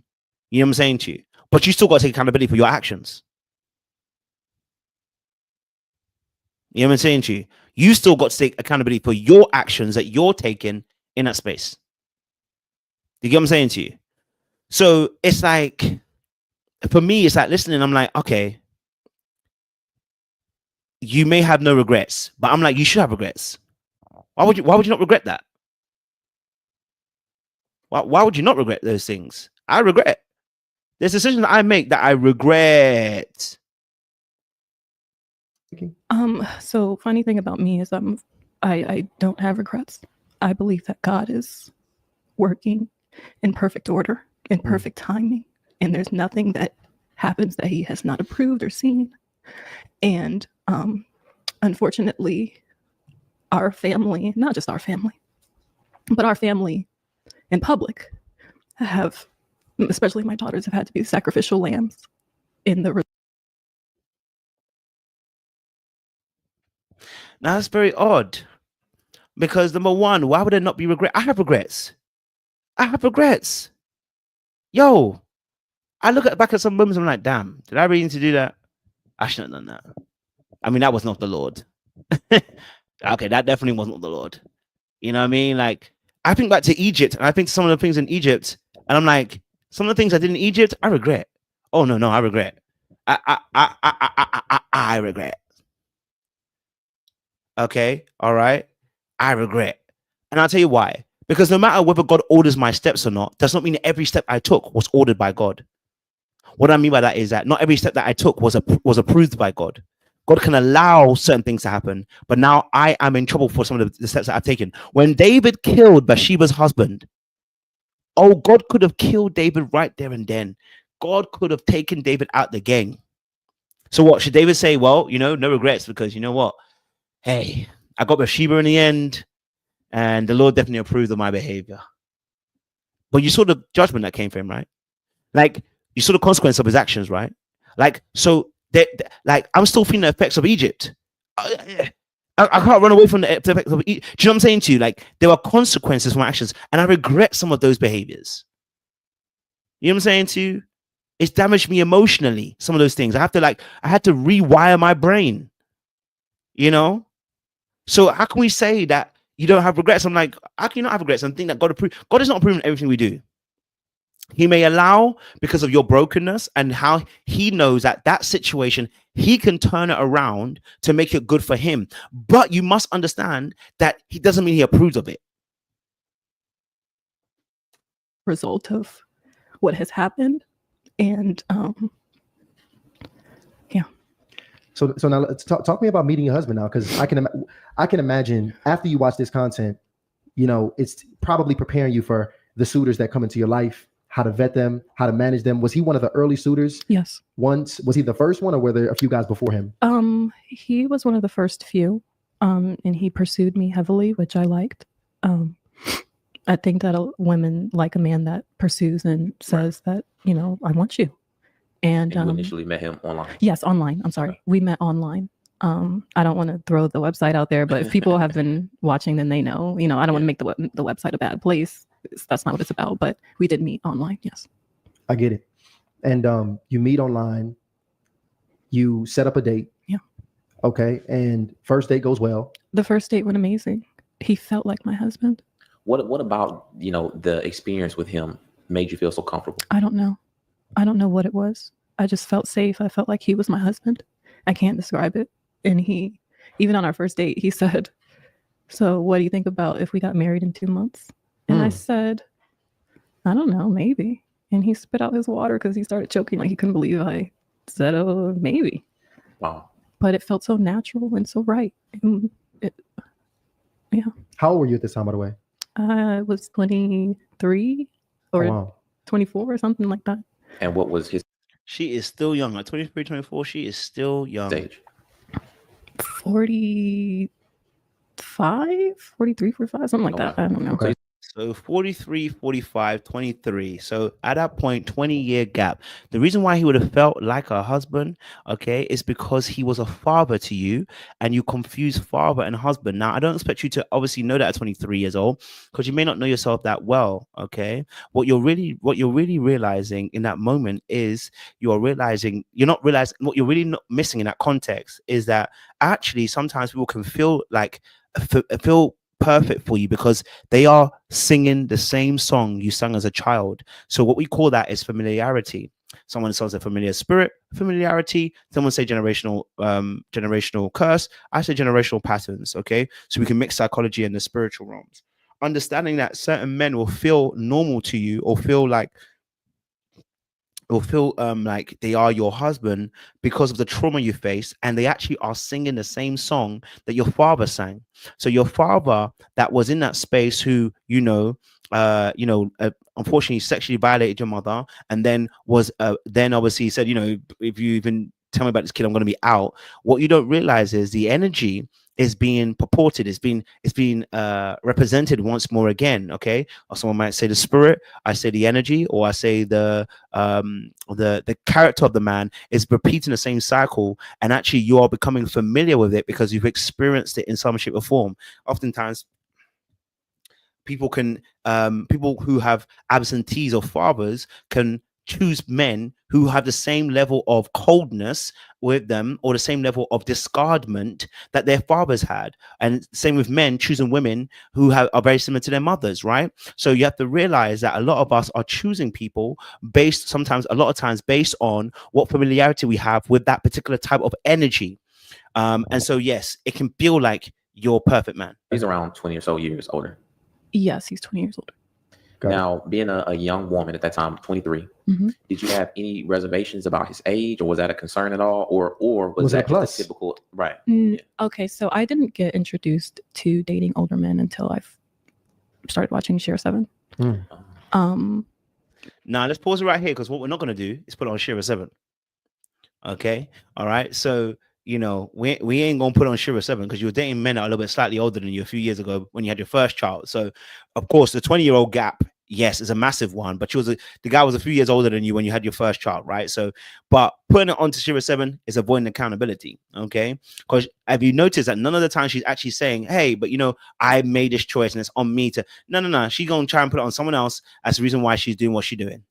She just basically said, I mean, they got money. Yeah, exactly. They can be a better man to you. They can provide for you in the way that you like and your kids. Now let's pause it again. Where was she talking about character? Okay. Where was she talking about character? Okay. Where in this was she talking about character? Because remember earlier on she said, right, the reason why she's looking for a man is because she's looking for somebody who would have not only just money but character. But notice what she's describing here is about money. It's not about character. It's not about the bad. It's not about how good that man is. It's about this is where you're gonna find the men that have the means. Is why I kept on mentioning this. Is the men who are older than her. So you're right back to where you were in the very beginning. It was about money. And so when your focus is that, you're going to miss some of those signs that are going to show you that this person isn't of value to you in that emotional realm. Okay. Kids, and so I was like, okay. And it was a bit odd at first because I didn't initially jump right into online dating. I just, men would try to talk to me at the grocery store, and normally I just wouldn't even pay attention to older men. But I just started to be a little bit more approachable, I guess, to men of an older age. And I ended up meeting the first older man that I dated. And it was a little bit odd at first because I just wasn't used to dating an older man. But because he treated me well, it became easy. You feel like a princess, I'm curious. You said I started doing things to make myself more approachable to older men. Like things like what makes you more approachable to older guys? Just like smile more, or, you can make a little more eye contact, where normally if you don't go for a certain type, you're probably not even going to turn your head. You know what I'm saying? Right. You're not even going to look in their face. But, I was like, let me keep my options open. I always was attracted to men of color, so I typically stay in that range. But I was like, let me see about dating someone a little bit older. And after I did, I was like, oh, I could do this. It's not too bad. That's very, very honest of you. And that makes a lot of sense. And I want to ask, the online aspect of it, was that also a part of the strategy, so to speak, to be able to identify men that might be a little bit older? It wasn't at first. Actually, one of my older sisters said, why don't you just try online dating? She was like, it's not too bad. And I never had online dated, like not made any type of profile. Right. Because I was like, I want people that know me to see me on here, and it's kind of embarrassing. And, that just was my thought process at the time. But then she was like, no, and my oldest sister, she's gorgeous. So it's not like she doesn't have in-person options, but she was like, just try it. And so I tried it. The guy you was dating at the time, the things that he was saying, I thought, well, that's, kind of strange for him to be saying those types of things. But based on your experience, you're saying that the older men, this was regular conversation. Yes, they wanted to take me off the market right away. Wow. Right away. Okay. So at this point, 6 months goes down the line. And what is the transition from you now taking him serious? What did you see? Because I know when it comes to the assessment of, deciding to be a husband, a lot of, what the noise is that, it was solely a financial decision that was made. What's the truth behind the decision? What did you see in him to actually make him your husband? He was so good with my boys. He was so good with them. Even my oldest son responded to him in a way that he didn't respond to with my ex. And I paid attention to those little things, because I would gladly leave a man if he didn't mesh well with my kids. And I had did that with the man that I was in a more serious relationship with right before we got married, because I had started, like, that was the man that we started looking at rings, and the relationship was, moving forward, and right, I had moved in. There was another gentleman that you met, and I believe you said that you got caught in the girlfriend stage. Yeah. So could you detail what that relationship, how did you meet that guy? How did things kind of get started? And what exactly was the girlfriend stage? We met online, and he just was, very consistent. He just wanted to do anything to make my life easier. What can I do for you? What do you need? Very nice, and perfect gentleman. But he was nice to my children. All of them were nice to my children. Like, if I met, there's probably 3 men that met my children. All of them were nice. But with him in particular, because we started to live together, and, it was a little bit more of an intimate setting, I feel like him and my oldest son clashed a little bit, because my oldest son, I kind of always let him be the little man of the house in a way. And he's very, very smart, and highly intelligent child. And he, is not just going to let any man come in and think that he's the boss right away. So there was an issue, and he said something about, can your son, stay with a relative for a little bit? Wow. And I said, oh, you mean, can we go stay somewhere? That's what you mean. And I packed my stuff right away. My sister came and got me and all my stuff. And because it took 2 cars, I had my car, and she came with her car to get my stuff. And he brought my TV and stuff, like all the bigger things he brought. I asked him to bring it back the next day, but I left and I went back to my apartment, which I had to be out of soon, and I didn't plan to need to, do anything else, because I thought the relationship was moving forward. I was his girlfriend, but, he was taking very good care of me, and he seemed like a good guy. But when he said that about my son, I said, no, it's all of us. It's all of us. So I left him. And I remember that night I was in the shower and I prayed and I said, God, I just want someone that's going to love me and my children. That's what I want. Now, I want. Sorry, that was probably the realest information I've actually seen from her. I can't even lie to you, like when that motion that she just there, it was a natural progression of emotion throughout the whole of the complex. But now this is interesting.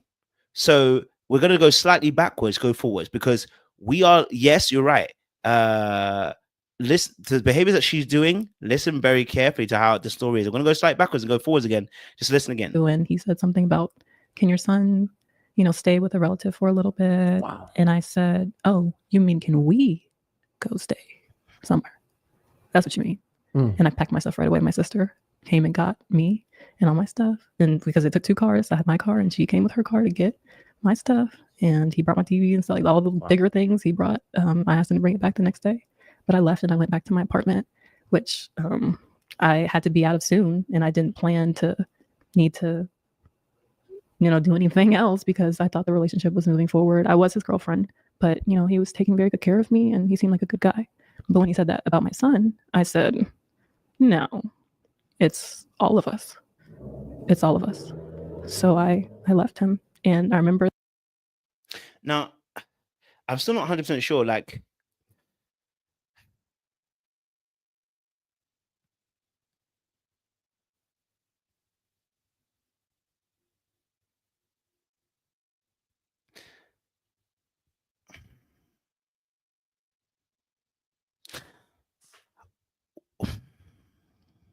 because the story, I'm trying to put it on the process. What's happening here is I don't know if she was living in her own house and I'm not sure if she's living in her own house and she moved out or what, living in a house with a man, because I don't know why she started packing up her stuff. I'm not sure why she started packing up her stuff when the man wasn't on point, right? Which kind of tells me she left this man. So this is not the husband, by the way, guys. This is another man. So this is another man before the husband. Okay, this is another man before the husband. Okay, we need to. So she doesn't have a. So this is what's really crazy about it. The finance. She at this point she has a job. She has finances. Okay, because she has a very good job that she said she has. Okay, but she was living with someone. Okay, all right, in their house.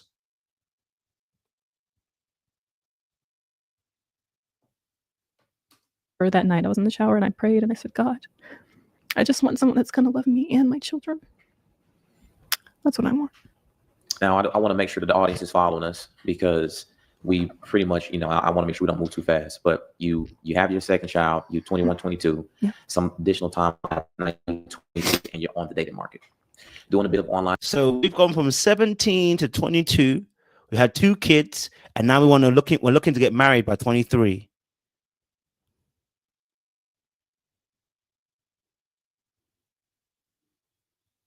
Something's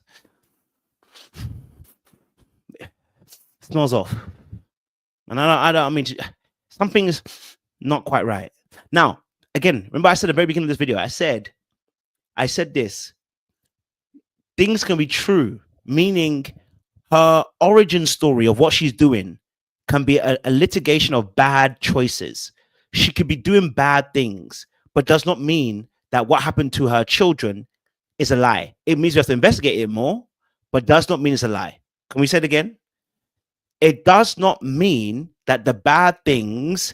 So right now, she could be lying about the way that things have come about it, or not telling the full truth, or adding some spice to it. But it doesn't mean that the very thing that happened to her children has to be false. It can still be true. You know what I'm saying to you? So I'm not throwing that out there. You know what I'm saying to you? I'm just saying that we can hold 2 truths at once. Sometimes you can be doing bad things and bad things happen to you, and you're like, I don't want to tell the story straight because I was doing bad things. Remember I said that at the very beginning? So yeah, there's some things that might not be up to alignment. On dating when you initially meet your current husband, but things progress a bit, but not too much to where you still keep your options open. The other guy was just more consistent. He was always there. He was always what you need, so he just was prioritized. Now, that you're dating, you decide at some point you want to move in with him. Yes. And what was the living situation? Is it he's already has a place where he occupies, and then you and your two boys move in? Okay, got you. And how long were you dating before the relationship ends? I mean, things were moving pretty quickly. They're moving pretty quickly. I can't quantify a time. I can't remember exactly, but things moved pretty quickly. But he seemed like a good man, and I worked from home, so I always was able to keep an eye on my children. That was part of it. I was never leaving them with him, and no, I don't care if I have boys. I know people are crazy. That makes sense. And in hindsight, with you and the boys moving in with this gentleman, is that something that you think the typical single mother just has to kind of, be concerned with in terms of moving their children in with, somebody that they get to know? This marriage and commitment, or what level of commitment should be taking place before a woman does something like that? Back then, if you would have asked me that, I would have said, if a man's going to take care of you and your kids, and that's a good man, take it. But now,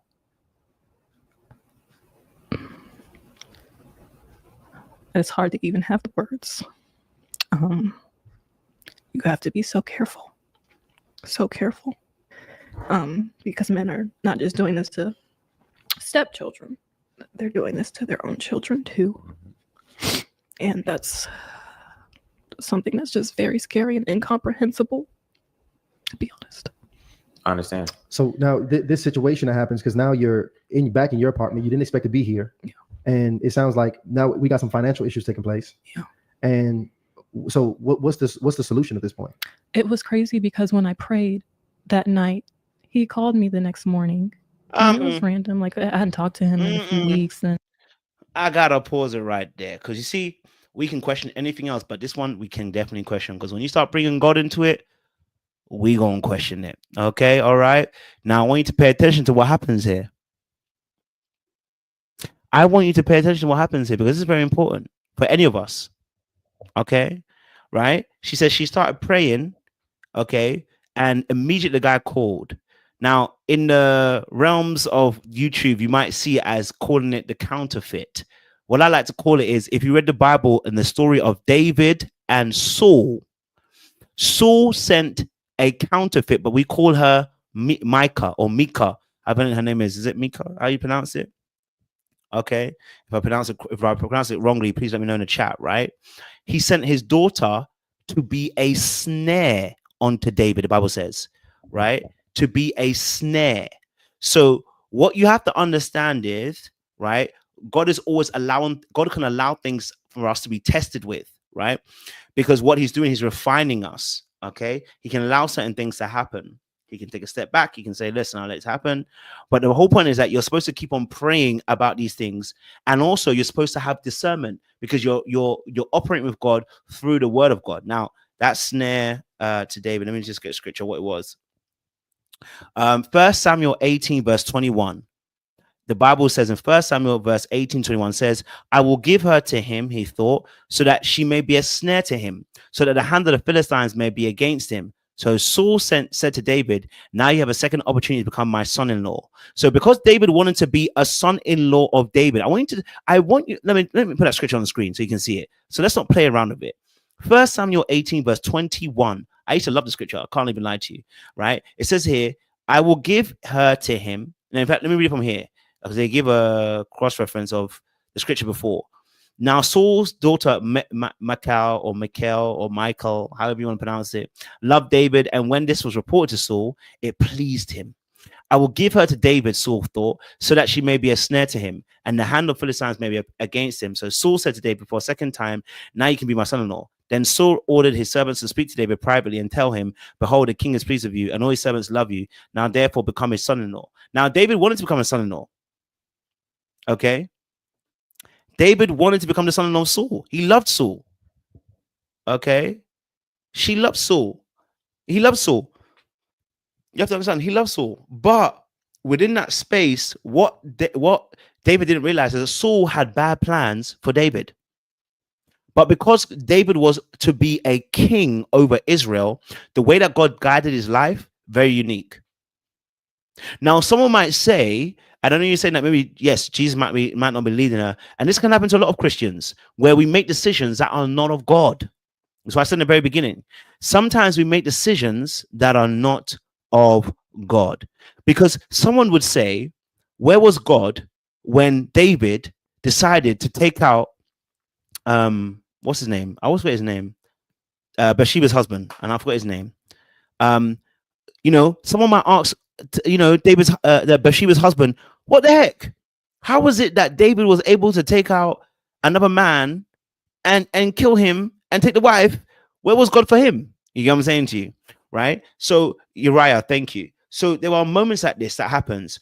So it's like when they question Jesus and saying that when the tower, the people underneath the tower, that 18 people died or whatever, right? And they were like saying, what was a sin that committed? And it's like God is like, it's not about necessarily about sin. You know what I'm saying to you? So you have to be very, very careful. So in those spaces, there's something in that moment you can make decisions and a series of decisions that have consequences that are not in alignment with your faith. That are not in alignment. You can be deceived. And this is something, you would check in every time, but he just wasn't a priority. But he said, hey, how you doing? I said, just getting out of a relationship, and that didn't work out. Him and my oldest son didn't mesh well. And he said, well, I love your boys. They're good boys. I mean, they're and the way my sons responded to him when the 2 times that they had met him was very good. Was very good. And he seemed like a good guy. I mean, his parents own their own church, and he seemed to have all the values and all the right things and said all the right things. And I was like, this is the only man that I feel like I've really been able to connect with God with. And that was something that was really powerful to me, because I feel like that was missing. And, any other relationships that I entertained is I didn't feel like we had a strong faith bond. And, when you meet certain people and you just know that you can just talk about the Lord, it's okay just to talk about the Lord and how good God is, and just, and I had that with him. And that was definitely a part of the choosing. I prayed and I said, God, please give me a sign if this is right. And I feel like God gave me all the green lights. I feel like he did. And I still feel like he did. And I just didn't know that. At that point, you got to ask serious questions.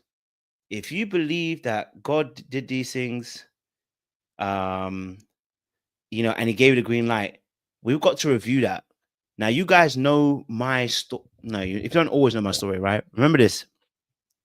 Look, I told you guys about my situation years ago with a particular partner that I had, and I was praying about it. Yeah. I was deceived. I was deceived. Look, I waited a whole year thinking to myself, God is the one that's leading me in a situation. You know what? God can allow you to go down a path and down a lane because he wants to teach you a lesson. God can allow certain things to happen to you because he won't teach you a lesson, because you won't listen. You're hard-headed, you're stubborn, and you are independent, and you're prideful. Some of us are that. That is me. So when I learned this lesson about 6 years ago, it broke me. And actually, that's what took me to Egypt, because I was now angry at God. You know what I'm saying to you? I'm like, why you like me? But when I looked at the time, I had to realize that first and foremost, God has never lied to me. Number two, because I was trying to understand a lot of my dreams and what I was seeing in my dreams, I didn't do the necessary due diligence to go deeper to really discerning my dreams. I thought that once I saw this in my dream, that's it. Not necessarily pray about it more and understand it more. I was really misunderstanding. And I actually got a lot of the understanding, but my own desire was very different to what I was really hearing God say. Right. And it is a minute angle that can change the whole message. Right. And so I know what being deceived looks like. Oh, I know. Right. And it's because when your desire trumps your desire for God, when you want that thing so much, it can trump what you are actually hearing from God. And that's what I learned. Actually, I said, damn. So you mean for 12 months, I was hearing God. I was seeing God. Yes, all the signs. I thought these were all the signs. But when I realized, I looked back, I said, no. the way I was reading the signs was incorrect, because I was reading into the designs because I wanted this thing. And so out of my heart, it was speaking, and it was imprinting on what God was actually showing me. So God isn't to blame. I was really angry at me because I couldn't trust my discernment.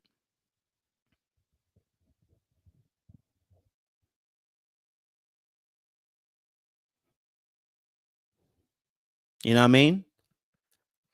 So that's where time spent with the Lord and really praying about what God's will is on that situation, not just what I want. You understand what I'm saying to you? And I'll tell you my story in a few years. I'll tell you how I know this for real, because God gave me another opportunity later on to see what was happening. Let me tell you something. People came to me and was like, Coach, I don't think this is it. And I was like, no, I know what the Lord told me. And partly what I had was the right message. It's the way I had an angle on the message, and that hurt me. I was wrong. So, you know, I can understand it. You know what I'm saying to you? I can see where she at, but you then can't say God greenlighted it all. He didn't greenlight it all. See, the way it ended, I said to myself, this can't be God. Because if God said it was going to happen, then it has to happen. If it doesn't happen, then God is a liar or I'm a liar. One of the two, somebody's lying. And the problem is, if God is a liar, then we've got a bigger issue. Do you see what I'm saying to you? If God is a liar, we've got an even bigger issue.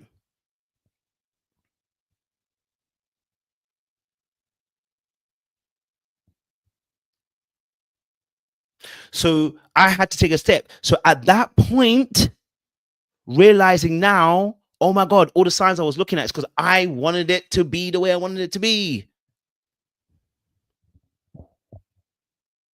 Absolutely. Don't put anything above him. That's right. God wanted to use us, but that's just what ended up happening. Do you feel like what he told you? Wait. God wanted to use you for what? God wanted to use you for what, sis? He wanted you to go through that so that you can take accountability. God can allow things to happen, and then yes, he can use it, but you have to take accountability for the fact that it's you. You see, God is not putting you through that so he can make a thing out of you.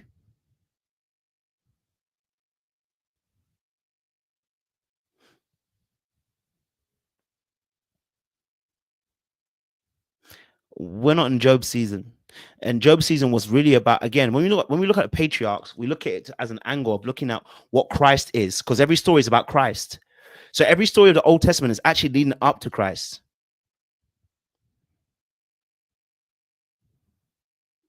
So if she's saying God greenlight that because he wanted her to see, I'm like,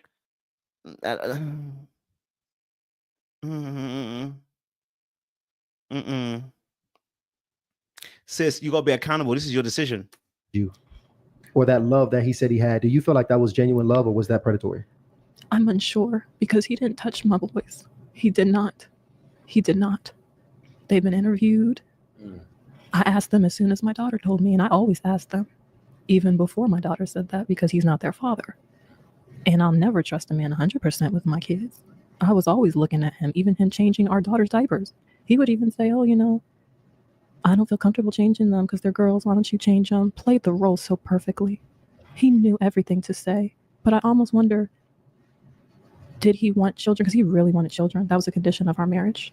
It was a condition. What do you mean a condition? That's something like he wrote it down, or no? That's what he said. He said, you know, when we started talking about the marriage, and he said, you know, I just really want to have kids. You know, I haven't had any kids yet, and he's an older man, and I thought it was odd that he hadn't had any kids yet. But he said, you know, God just hasn't blessed me with kids yet, and I really, you know, want to have kids of my own. And I said, I'm willing to do that. I mean, if you're my husband, okay. I mean, it's not necessarily a flag, to be honest. I mean, a man that's 43 dating somebody who's 23. You know what I mean? Yeah, that ain't you know, that ain't necessarily a red flag. But you know, I can understand how she's looking back in it now. It's not really a red flag because he's 43 and no kids. And I wonder, did he have intentions? Because someone close to me said that sometimes predators like to grow their own prey, and that's a really sad thing. But there's stories of it. Now, I want to go back just a bit because you have just moved out. with your two sons back to your apartment, and now you're entertaining conversation, potentially dating again with your husband. How long after you move into your apartment do you accept his invitation to now move in? Within days. Okay. Within days. I mean, it was, I think that first conversation, like one of the first few conversations he was like, well, I told him what I was going through. And I said, I just need a place to stay for a little bit just to figure it out. And he said, well, if you come here, you're going to be my wife. And that was sexy to me. I was like, Because okay. And I can imagine that, because you in emotional turmoil at that time. Finances is just tricky just because you running into a bunch of unexpected things. And he seemed like a good guy. Yeah. He did. If I thought he was a crazy man, I would have never entertained the idea. How old were your boys at the time? 5 and 2. 5 and 2? Yeah. The 5-year-old, and see, I know it had to be a lot for the young boys too, because they just were introduced to this other brother here. Yeah. And now they got to see this new guy. What did the 5-year, did he express any concern, or he just kind of going with the flow, 5 years old? Honestly, we got married a week after that we started talking about the marriage, and at the wedding he said, can I call you dad now? Wow. And he said, oh my gosh, yes, that means so much to me. And was his own father in his life? Not like that. Not really? Not like that. I get it. So he was excited to actually have somebody. Now, why was the father not involved in the life?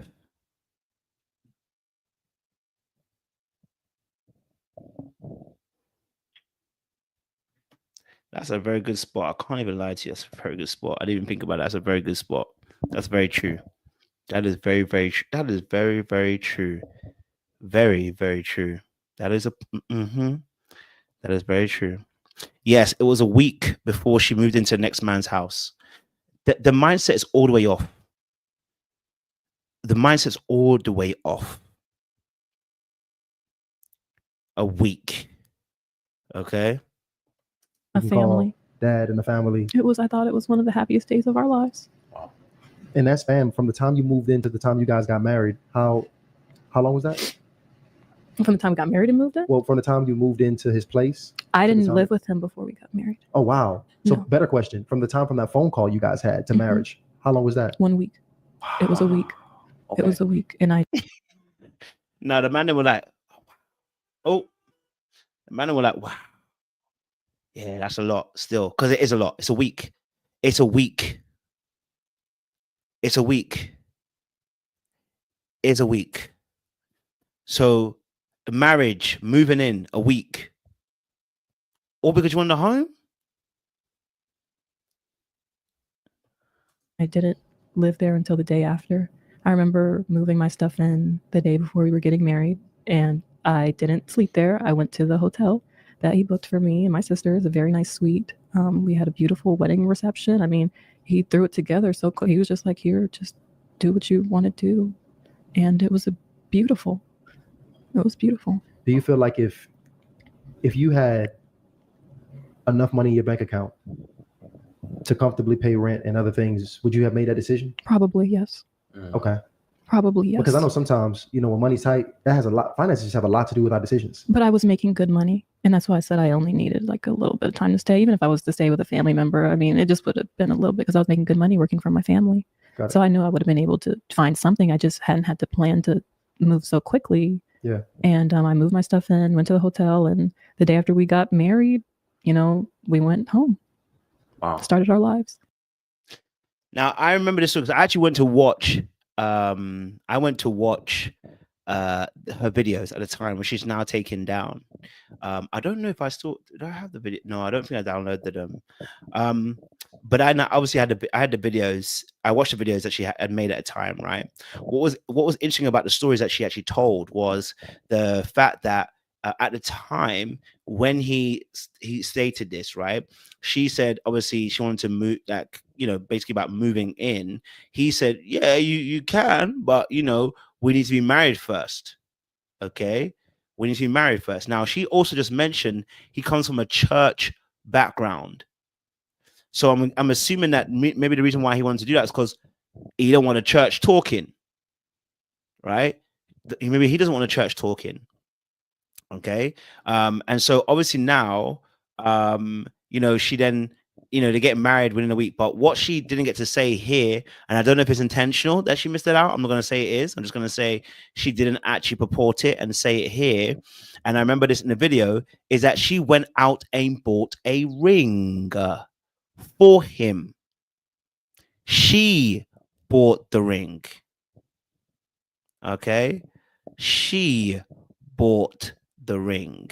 So in that space, she was the one that kind of pushed for that ring to be bought. He didn't go out and buy one until after she had bought one, and then he went and bought one in reply and said, hey, do you know what I mean? But all of this started because she wanted to move in.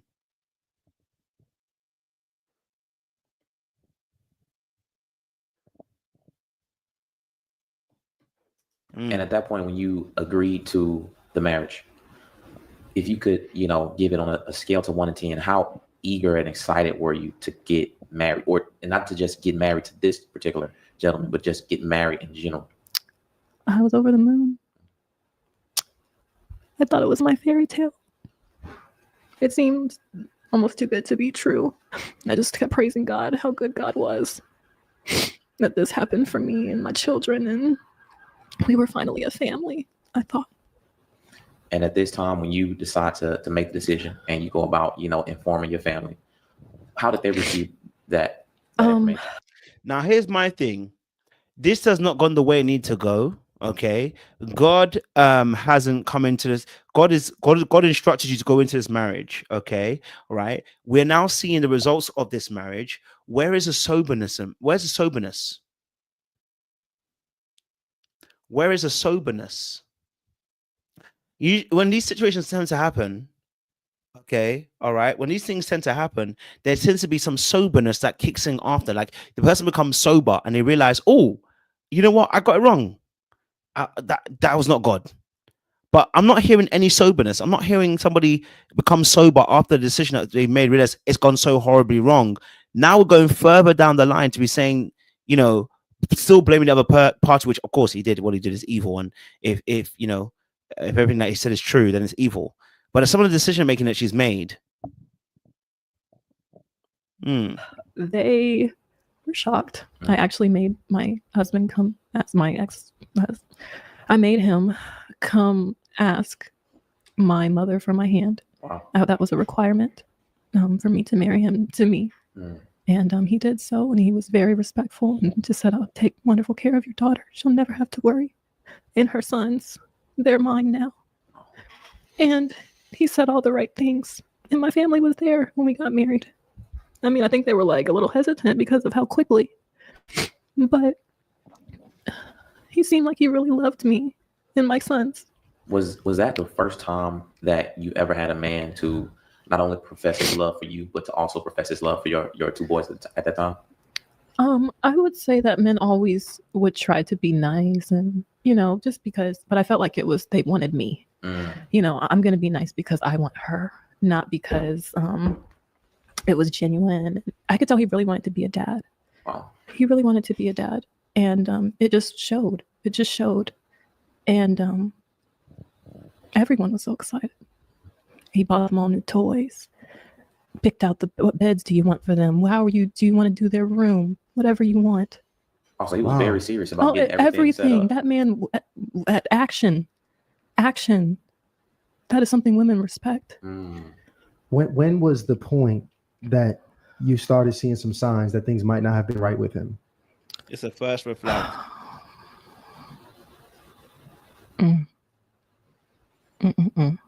Honestly, early on. Now, before she answers the red flag situation, or what part of God, okay, what part of God did he say go out and buy a ring for the husband that you were going to be with, please? We have to ask the question. Okay. What part of God being involved in your decision making did he say you need to go and get rings so that man will marry you? You know what I'm saying to you? This is why I said that there are things that we do in between. God may have said you're going to get married. Let's say God said you're going to get married soon, yeah? But what becomes manipulation is when you force it outside of the time of God's timing. and I am a expert at this. I am a expert at this aspect. I'm telling you, I've lived this. I know life. You understand what I'm saying to you? I've had to sit with this for the past 2-3 years, really going back and combing through some of the things I did in the last 6-7 years. There is, God can give you and say to you, listen, hey, you're gonna be rich, and you get an opportunity that says, you rob this bank, you'll get the money, and the money may be exactly the same money that God said you'll get. Let's say God says you're gonna get £5 million. An opportunity comes and says you can rob this bank. We're gonna get 5 million each from the robbing of the bank. In your head, you're like, oh my God, this must be what God is talking about. But it clearly contravenes what God is trying to do. Right? That's the manipulation. You trying to force it. So there are many times where God can give us an idea, a thought, a vision, say this is going to happen, and it doesn't mean it's going to happen right now, right? But we can end up trying to force it. And so we can do behaviors that are not in alignment with his will and not in alignment with him. She may have been called to be, to be married. But this may not be it. There's no way God's going to do that, though. So now you've manipulated his word to get what you wanted. And sometimes manipulation isn't always that you're trying to manipulate God. Sometimes manipulate just means you're going ahead of God. You're trying to force it. That's it. You're not genuinely trying to manipulate anybody, but you're forcing it. You hear me? Yeah. Not even a month, some girl, his ex, showing up at the doorstep. And she was like, well, he was supposed to be with me because we got married so fast. So, Wow. I guess she was maybe hanging around, or I don't know. And she looked very, very, very young. But she was of legal age. I think she was 21, a few years younger than me. But she looked like a child. Wow. So that was pretty much his type for the most part. I told him, how can you be attracted to her? Because she doesn't have a body or anything. She looks so young. And he was just like, he wouldn't really say much. But I'm like, well, I guess she is an adult. It's not illegal. I guess it's not weird. But to me, it's odd. Age? Well, she told me how old she was. She just came. We talked for a little bit, and it was, she shows up at the house. He wasn't there. She was sitting on the step when I pulled up at home. That was the first red flag. Mm-hmm. Mm-hmm. Okay. And then did it get progressively worse, or did it get better after that? He was very controlling very early on. I remember actually the day we got married, I started seeing how insecure he was. He always thought I was looking at other men, like just imagining it seemed. Or maybe not even imagining it, maybe just trying to scare me into not ever thinking about doing it. I don't know. And this is a man who has already expressed that he wants to grow a family. He wants to have children outside of the 2 young boys you already have. Yes. How would you describe your sexual relationship? With him? Correct. Vanilla, normal. Seemed like a normal guy. He wasn't. So nothing. No, he just, I never would think that this man would do this stuff. He hid it so well. Even, if I saw him watching adult videos, it was grown women that looked like me. I'm like, okay, well, I guess you're thinking about me. That's okay. Nothing like that. Not at all. He already knows I don't play that because he knew, And Well, first and foremost, I don't know why you're surprised. You 23, 24. You know what I mean? If I'm correct, she's 24 herself. You know what I'm saying to you? Like, what did you think was going to happen? You was 23, 24 yourself.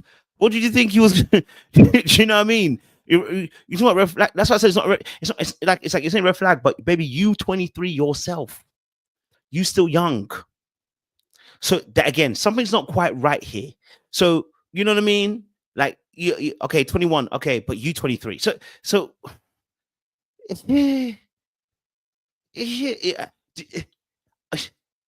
in a when you say red flag, are you not thinking to yourself, well, hold on, I'm only 23.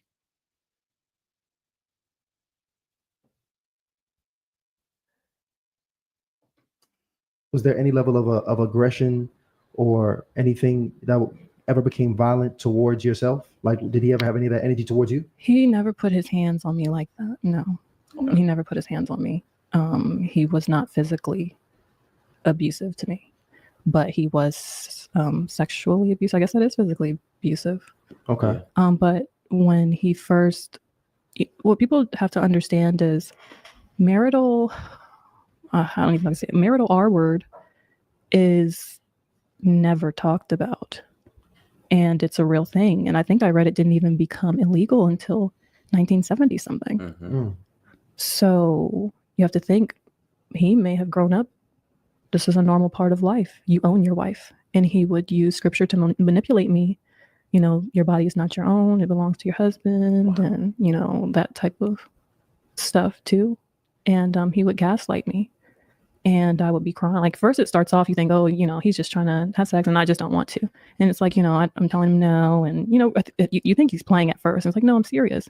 And then it gets to the point where you're like, he's not stopping. And I'm like fighting him and crying like, no. And it happened 4 times. But I remember the last time something in me said, don't fight and don't cry. Just lay there. He couldn't even finish. He just got off of me and just said, we're getting a divorce. And I realized that he was just attracted to the sadistic part of it.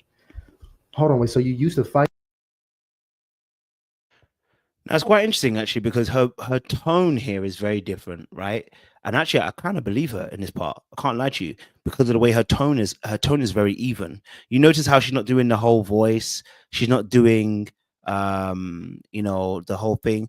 There might be some real truth to this part, because in this part you hear her talking a very level tone in this point. You're not hearing her do the baby voice and you know, you're not hearing her doing that, and the tears in between that time. She's actually giving off more of the facts. So you know, that part of it might have been true. You know, I have to be fair with it. But like I said, a lot of it is still a little bit some way. You know, she ain't doing that. She's not doing that thing that she's been doing most of the time. You know, most of the time it's actually trying to sell something, but here not so much, which is why I said that I think there are parts of this that are very much true. And I think what's happened is that she's, you know, there can be several things true at once. You know what I mean? There can be several things true at once. So yeah, I just want to say that part. Fight him and cry. And also as well, marital grape is a real thing. Okay, marital grape is a real thing. People suffer with this so many times because people don't understand consent. Number 2, some people do understand consent and just nasty people, and don't realize that they've been manipulated. But also some people as well like take advantage of the fact that you are their wife and then try to do things that are nasty.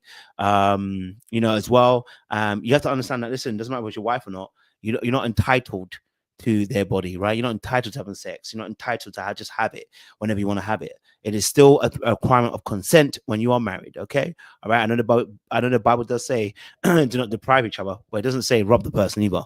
You know what I'm saying to you? So let's be smart about that. You know, contextually. You know what I mean? So you felt like that was what turned him on? Because it was for sure. Because the last time it happened, when I just laid there, like I just had to be very quiet. Like I just knew just to lay there like a dead fish, basically.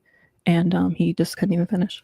Did you ever think to, you know, file a criminal report when that was happening, or did you just not want to do that because that was your husband? It didn't even. It's hard. There was so much gaslighting. He'd finish and then be like, "Babe, why are you crying? I thought you wanted it."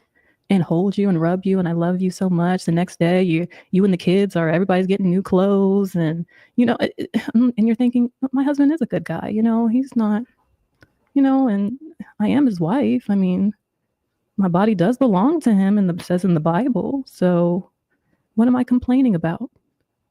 But the last time, he never did it again because he knew that I knew that what it was about. So, by the way, were you his first wife? I didn't even. So obviously at that point, if you just notice,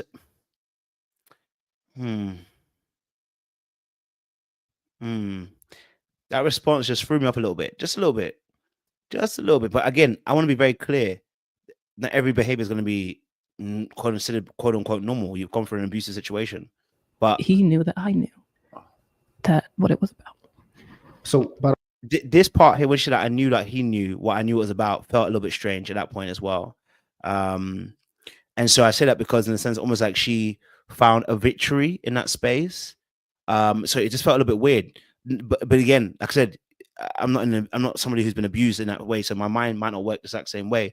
But she almost like found a little bit of victory there in that space. But again, I'm not going to judge that all the way through. Just it's something that I noticed, and I was like, oh, okay. by the way, were you his first wife? I didn't even realize how many times that man had been married before I married him. I'm his fourth wife. Wow. Did you know that before marriage? No, his mom slipped up and told me. She knew she wasn't supposed to tell you that. I don't know. He had told me he was married 2 other times, but he said that the women cheated on him and whatever. Did you find that out to be true? Did you ever speak to his ex-wives? I spoke to one ex-wife, but she was so reluctant to even talk to me. I don't even know what he put her through, because she was just like, when you called me, it took me back to a bad place. And I was like, oh, she was just didn't share much. Okay, so if he's been married twice, I wonder what the this married 3 times. I wonder. I wonder. Well, those ex-wives, if they're ever around, I'm sure they'll be part of the testimonies in the court or something, because they can give a character witness in terms of what he was like. You know what I'm saying to you? What he was, yeah. So, yeah, absolutely, Dahlia. It can feel like that. Yeah, because you're trying to get your power back in that relationship, which is why I said I didn't want to judge it too off, because I've never been in a relationship, you know what I mean, like that. So, but I understand you can do some wild things in that space because you're trying to get some power back in that situation. So it's more than plausible. Now, amidst the abuse, you are still together. You're still growing a family, and now you are, if I'm not mistaken, 3 daughters in. Well, I got pregnant with our first daughter 4 months into the marriage. We had been trying to conceive from the time that we got engaged. The time he put the ring on my finger, it was all right. We knew we were getting married. So he was so excited. You know, what I'm curious about is in this, it just seems, I mean, this is a lot. It's a lot. I can imagine. Were you happy in your marriage at all? I was. A lot of, there was good and bad, but we had a good friendship. And I think that was, one of the main things. We love to watch movies together and spend time together, and we love to, do things with the family. And I thought we had a good life together. And it's not like we were not intimate. Like, we were always intimate. We had a normal marriage for the most part, other than him being controlling, very, very controlling. But to me, it was easy to comply because he gave us the world. How long were you guys married? For 5 years. Okay. And so when did you actually get into, because I think as a whole, me and Ryan, we have this, I know starting a YouTube channel is a whole nother situation, because was that your full-time business as a wife? Like, was that what you were doing full-time? Or did you have a job and your YouTube channel? I stopped working shortly after we got married. Okay, so you a housewife at this point. Yeah, he paid all the bills. If I made any money from YouTube, I could get things for the kids. That's a lot of stuff I like to buy. But yeah, and he provided everything else. He didn't ask me for anything, and he was an amazing provider. Anything I wanted, he gave me. I want to address this too, because I think it's important, because you've touched the lives of a lot of ladies. And I'm just curious to know, because again, coming today, who you are, even me and myself and Ryan, when life puts you through things, who you are now, 6 months ago, a year ago, 3 years ago, it changes. Yeah. Would you say that with your now today mind and who you've grown into and become and how you've seen life play out, is the advice that you gave to women, would you say that was still sound for the most advice that you would stand on to this day? Or do you think there's some things that you would go? Absolutely not. Absolutely not. If you have kids, I honestly think that it's more safe to just try to have a relationship completely outside of your kids, if you can.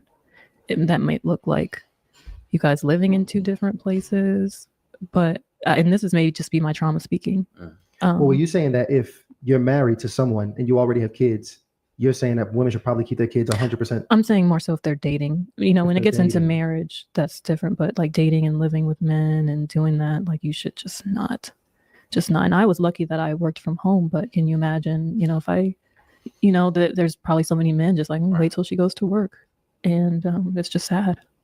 Man. I think what makes, you know, your story even more polarizing as it already is, which you know, recalling these events, is the content that you were putting out online, the self, you know, proclamation of being a trophy wife. And I think that's what has a lot of people, you know, stirred up all over the world at this point, because millions of people have seen the video. Well, when I created my platform, I wanted to redefine the term trophy wife into a woman that is the Proverbs 31 woman, which is my favorite verse in the Bible. And I believe that every woman should aspire to be.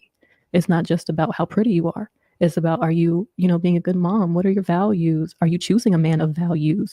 You know, and I thought that I was talking about the right thing. And, you know, I don't think it's bad for a woman to want a successful man. I'm never going to say that a woman should just not care at all, you know, how a man shows up, because the success is honestly a manifestation of different attributes within the man. It's just a manifestation of being hard worker, persistent, you know, faithful, all the things that success is a fruit of. So I still stand by that. But when it comes to dating as a single mom, luckily he didn't prey on his stepchildren. But what if he did? You know what I want to do here? You know. Wait, what? Wait.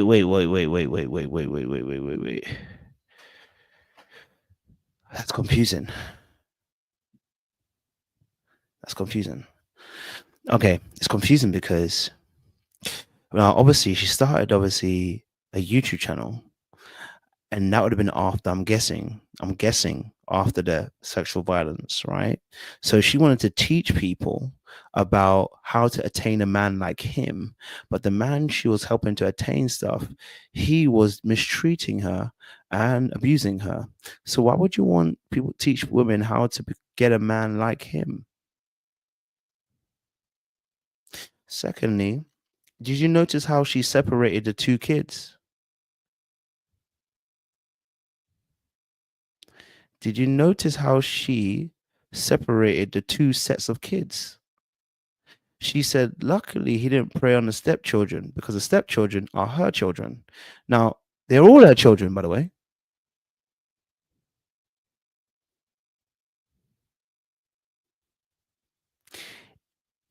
I think there is an intersection of things happening here. Now, permit me a second or two to break this down, how my mind just went ping, ping, ping, ping.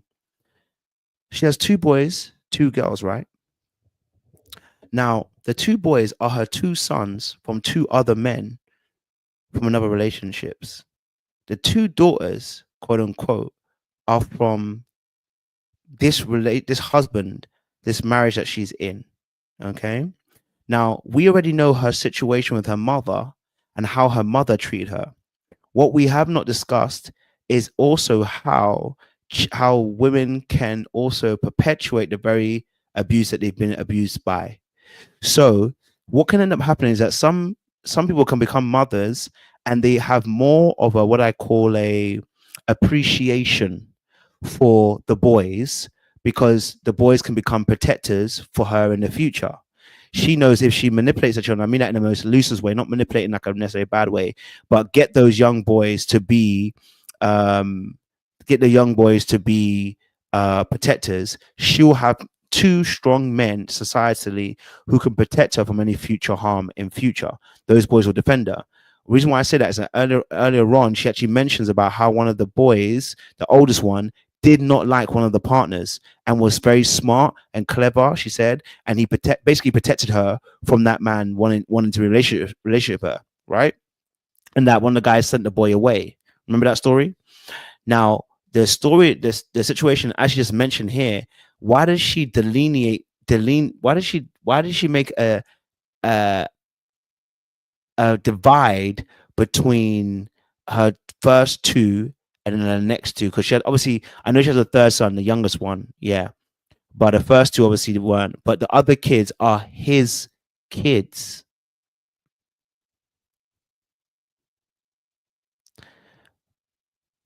So it's really interesting how she kind of put that across.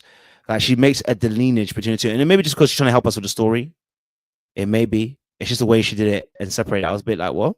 Faithful, all the things that success is a fruit of. So I still stand by that. But Listen, when it comes to dating as a single mom, luckily he didn't prey on his stepchildren. But what if he did? You know what I want to do here? It's a blessing to say this, but Dr. Spirit.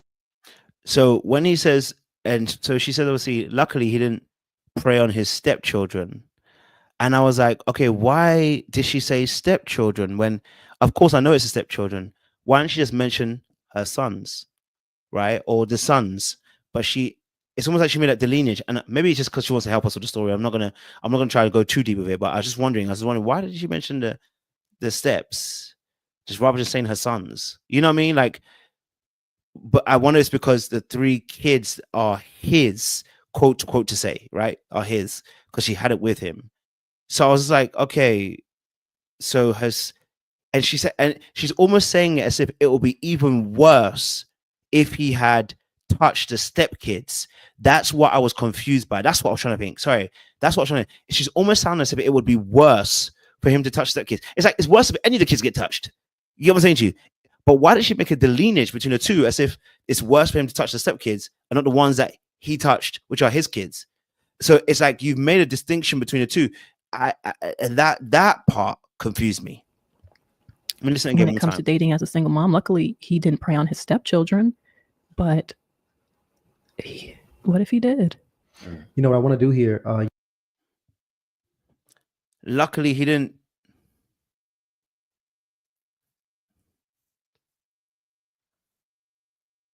Yeah. Bit weird. But like I said, it could be nothing. It could just be the way that she's doing it. But it may also that she's maybe making a distinction between her kids and her kids. You know what I'm saying to you? It's a blessing to say this, but Dr. Spirit actually did show up here backstage today. Good. So one of the greatest, most world-renowned therapists is actually backstage to join us in this conversation. 3,300 people in the chat. The chat is going bananas right now. Dr. Spirit, thank you for joining us. Where's she at? Absolutely. Hey. Dr. Guys. Spirit, what's up with you, Dr. Spirit? Everybody welcome. Hey. Drop a Dr. Spirit in the chat real quick. I like that. Dr. Spirit got that set too. That's looking nice back there. Yes. Oh, I'm so sorry, guys. I'm working late at the office, so I couldn't come into the studio, but they told me that you needed me, so I'm here. Absolutely. Oh, listen, Dr. Spirit, the fact I already know you one of the busiest therapists in the world. All right. So I am absolutely blessed. It's a long day. I know every day is probably a long day, but we have Isis Morales here, who has, one of the most viral stories and testimonies right now on the internet, who came in here to join us. Okay. I know you like to come in absolutely blank because Dr. Spirit said, I don't want to know anything. I want to come in with a blank slate. I just want to come in and meet the young lady and talk to her. And the purpose, by the way, because I want you to be able to do what you do with Isis, because this situation is not unique, unfortunately. Okay. So I would like you to give her the best counsel that you could. And also just in general, any other ladies that might be in a situation, how they can move forward and advance, who might have experienced something similar. But in general, Dr. Spirit, I would like you to go ahead and take it from here. Well, one of the things that I really want to ask, and I feel bad that I'm just jumping in because I'm sure you probably already shared this story with the audience, but what is it that you need from me tonight? How can I help you? I'm not familiar with your story. I'm not familiar with the viral moment. I'm not familiar with anything. And I'm meeting you for the first time where you are. And so as you think about where you are and what it is that you're going through in your life right now, how can somebody who does the work that I do, how can I serve you tonight? I think that, I don't think my therapist has definitely told me that I have post-traumatic stress disorder from these events. And I've kind of taken on a shape or this feeling of, I just never think that I can trust a man again because of, if my own children's father, their biological father, the man that, made them, would do this, then who can I trust? And I told a woman this the other day, and she said, that spirit that's been following you and your family, that generational curse, that spirit that's in charge of that generational curse, it doesn't want you to be married. And it hit home so much to me. And how do I heal? How do I heal? Well, what tell me, how have you decided that because I was in a relationship with one man who did unthinkable, unspeakable things to me, how have you decided that he is a representation of all men? And that somehow that now means that you could never trust another man when you're even sitting with two men being trustworthy tonight, sharing your story, and all the other people who are supporting you in the chat tonight. Tell me about this idea of I can never trust an entire gender ever again. It's not about that I believe I can't. It's that I just don't know if I can take the chance. That's it. I just feel like I can't take How is the that chance. different? It's not that I can't. I just can't take the chance. So that says then it's not that I don't trust all men. It's that you don't trust yourself at this point. Exactly. Because my husband appeared to be such a good dad. And I mean, I just would have never, ever, ever expected him to do this. So it may be my own judgment, it may be my own trauma. And I just feel maybe I don't trust myself to ever be with a man again. And people talk about hypervigilance, and I was always a hypervigilant mom. He knew that he had to be the sneakiest of sneaky because I was always watching. So to me, how can I even rationalize what has happened to even think about ever wanting to move on again? So when you say, I don't trust myself or my judgment ever again, what is it that you're not trusting not to happen? I'm just scared. I'm just scared. That's all. I'm just scared. Scared that what? Someone could appear to be someone that they're not. And what would happen if that's the case? Lives could be ruined. When you say, I'm just scared that lives can be ruined, what is the story that you are telling yourself that causes you to then conclude as a choice, I'll simply never trust again? You're giving these little snapshots, but you're not telling the whole story. I'm curious about this story. I think I keep blaming myself and saying, how could I have missed this? How could I have missed this? How could I have missed this? It repeats over and over. How could I have missed this? And it's just a very scary thought that I just don't want to have to ever have again in any other situation. So when you ask yourself the question, how could I have missed this? Is the fear that as I go forward, I will miss things again? I just am not interested in wanting to find out. Unfortunately, and I know with my therapist, she said it's going to take time to heal, and I need you to understand that all men are not predators, and this is just your PTSD speaking right now. So you guys are seeing me real and raw, unhealed completely. We're all still healing. We're all in therapy, family therapy, individual therapy. We're doing all the things, but this is just me right now. This is my truth right now today, and I'm just here sharing it. And my heart goes out to you and the family. I think that you're doing all of the right things, and it may take a very long time. And I want you to know that healing does not mean that you will ever forget.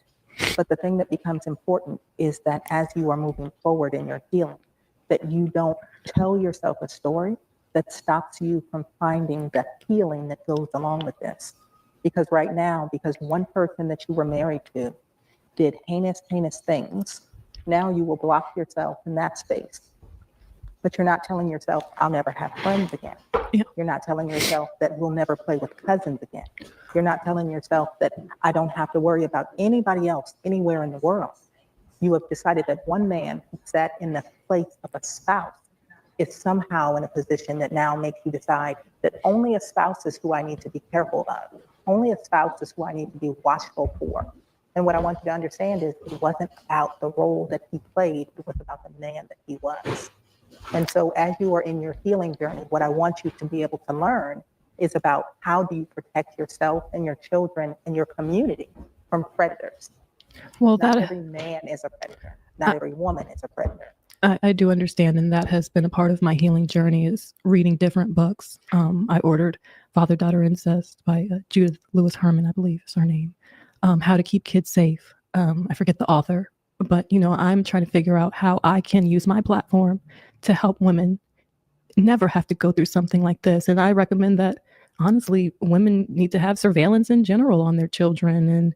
And like I said, I don't know if that's just my PTSD speaking, but we just have to be very watchful because there are predators and they always look like the good guy most of the time. Well, and when we talk about predators, what I want people to understand is that predators are not just men. Unfortunately, women can Yes. commit these kinds of acts as well. I'm sorry, I we don't mean talk to about- exclude that. No. So right now, what I want to do is just kind of educate the audience. You are going through some excellent therapy, so you are finding the healing that you need.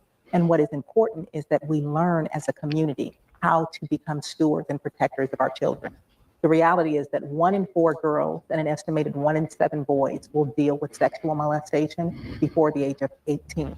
So the numbers are staggering. The number of people who are in this chat tonight who have experienced some form of sexual abuse before they were 18 years old is staggering.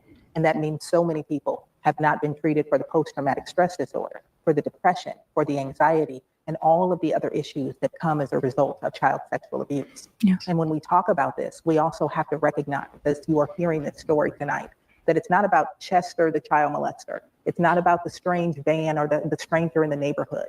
90% of victims know their abusers, and they are family members, they are friends, they are individuals who are stewards of children.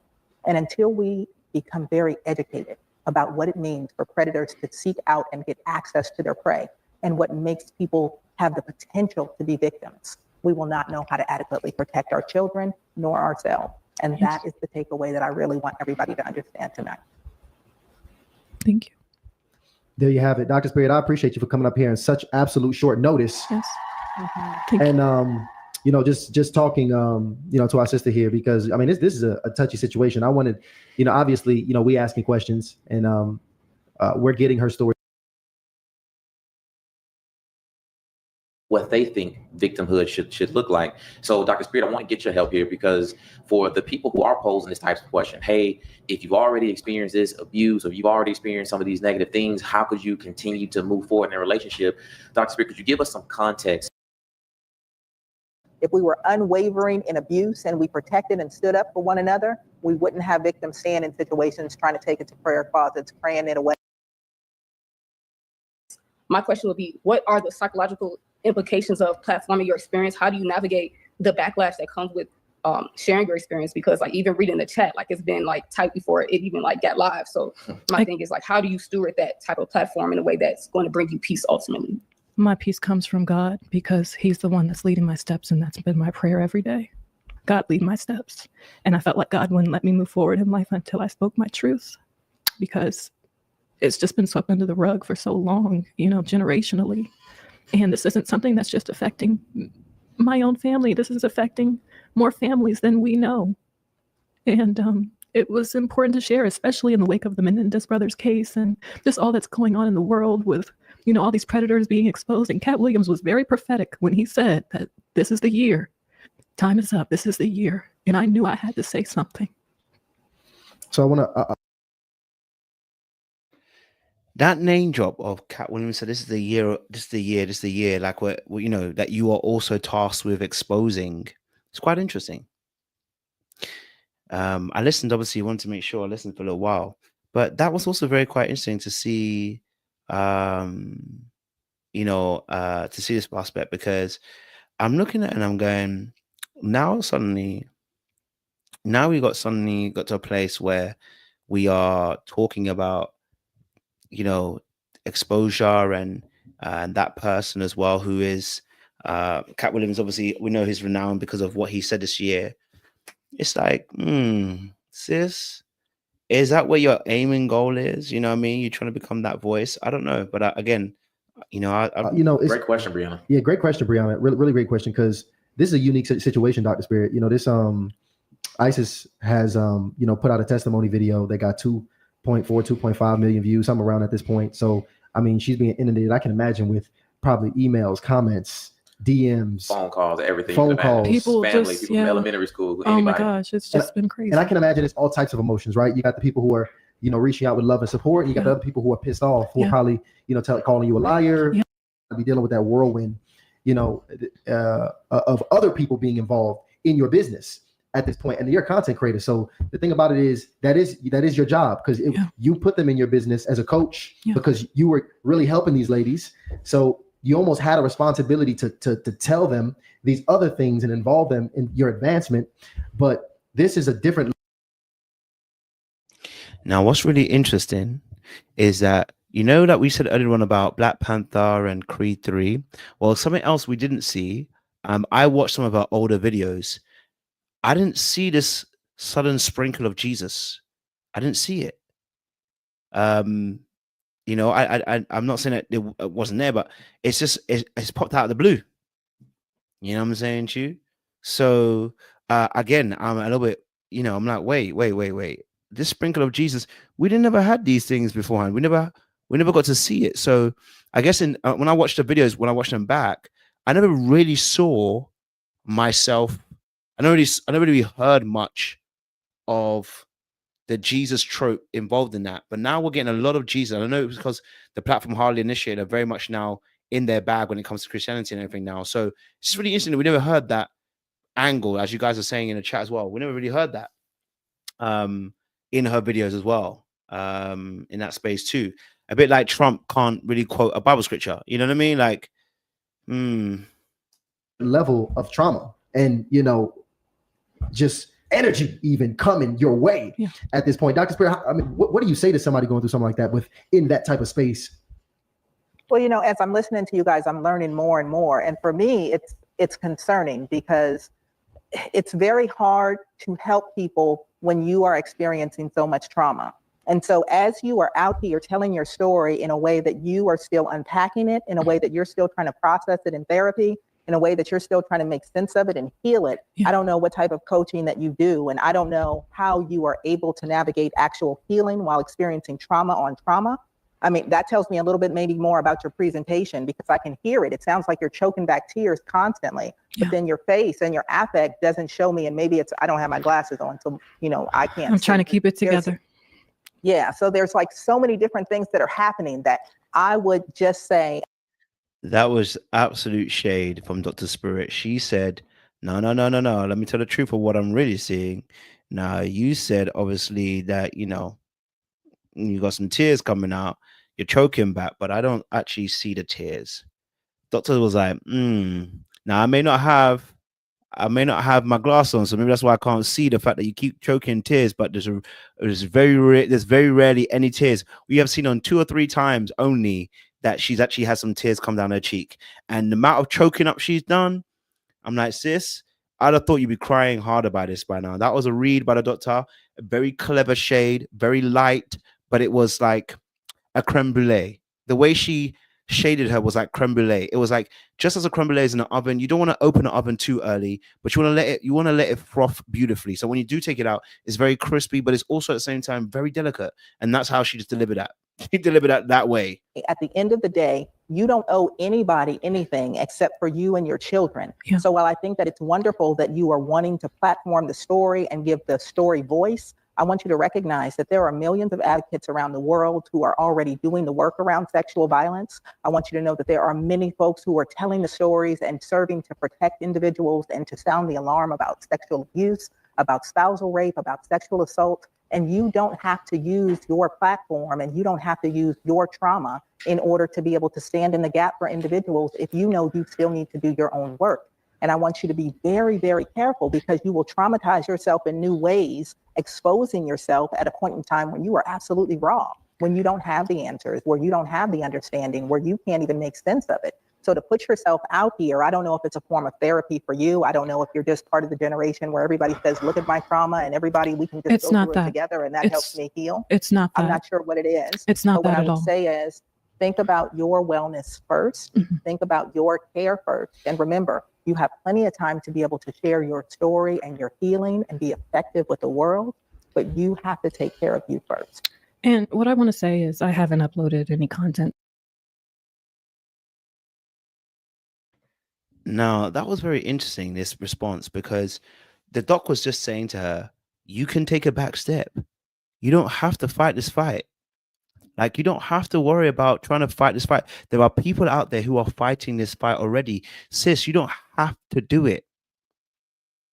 That's what the doctor was saying. You don't have to do it.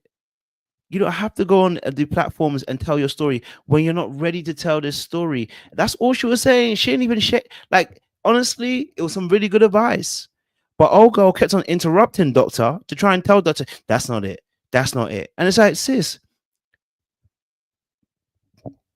it wasn't. It was just a good advice. You know what I'm saying? You couldn't even wait till she finished, which told me she felt some type of way about the advice. And we're gonna listen to the tone because the tone's gonna change. Since that video, and I have been taking care of myself and my children. That has been my main priority. But what I want people to really take from this, and why I really did this, is to be concerned about the time in between. And when I say the time in between, the abuse happens and someone says something about it and tells the world or tells the family members, how many other children could be at stake in the time in between, even the 6 weeks in between, that I decided to share that story from the time that the abuse occurred. God would not let me move forward until I shared that story, because there's a good chance this man could be around kids. I mean, people were pulling his dating profiles. He was looking for the next whoever.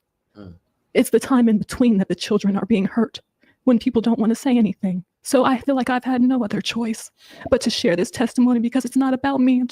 God is just using me. It's not about me. It's never been about. Now she's now flipping it onto the, it's not about me, it's about God, and God wants me to do this. Yeah. Now that's giving a little, it does feel a little bit like she's giving a little bit of manipulation in that space. Because now she's trying to drop it onto like, well, see, because again, you can't question God. That's the point. You can't question somebody when they said, but God is telling me. Do you see what I'm saying to you? So now she's putting that blocker up. You can't say anything because she's saying, well, God told me. You know what I mean? About me. It's about everybody. It's about the fact that this is happening at an alarming rate. No one's talking about, I can't say no one's talking about it, but it's just not being pushed the way that it needs to, that children need to be protected more, and that you just have to really be aware.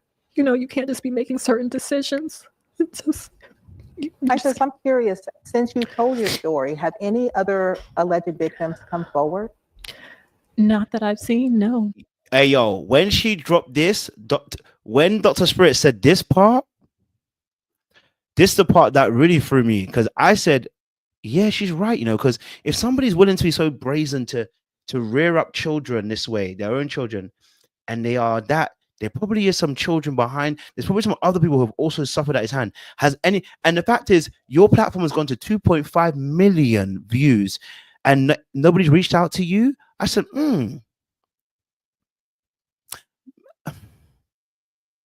45 years on this planet, you're the first victim you ever had?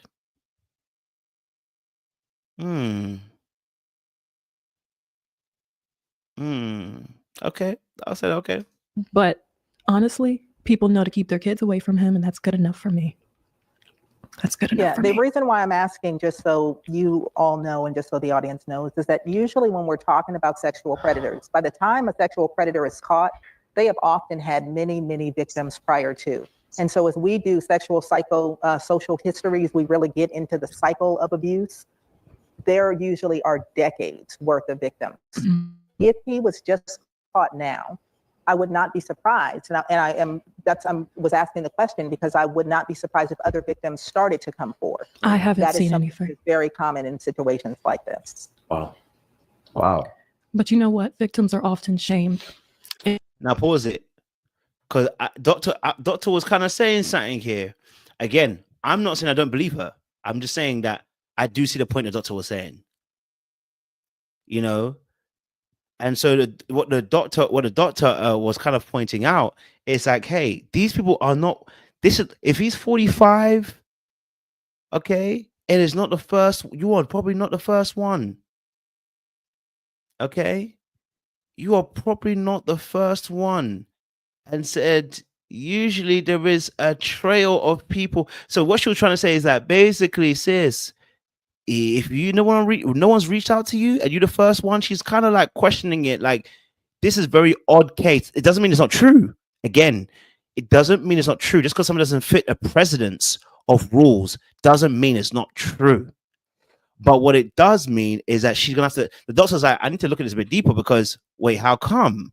So nobody's reached out to you. You've had 2.5 million. You've been on the news even. Well, she don't even know that. You've been on this. You're now on here. So there must have been. I mean, there's no smoke without fire. So there's something. She's almost kind of highlighting. So no one's reached out to you.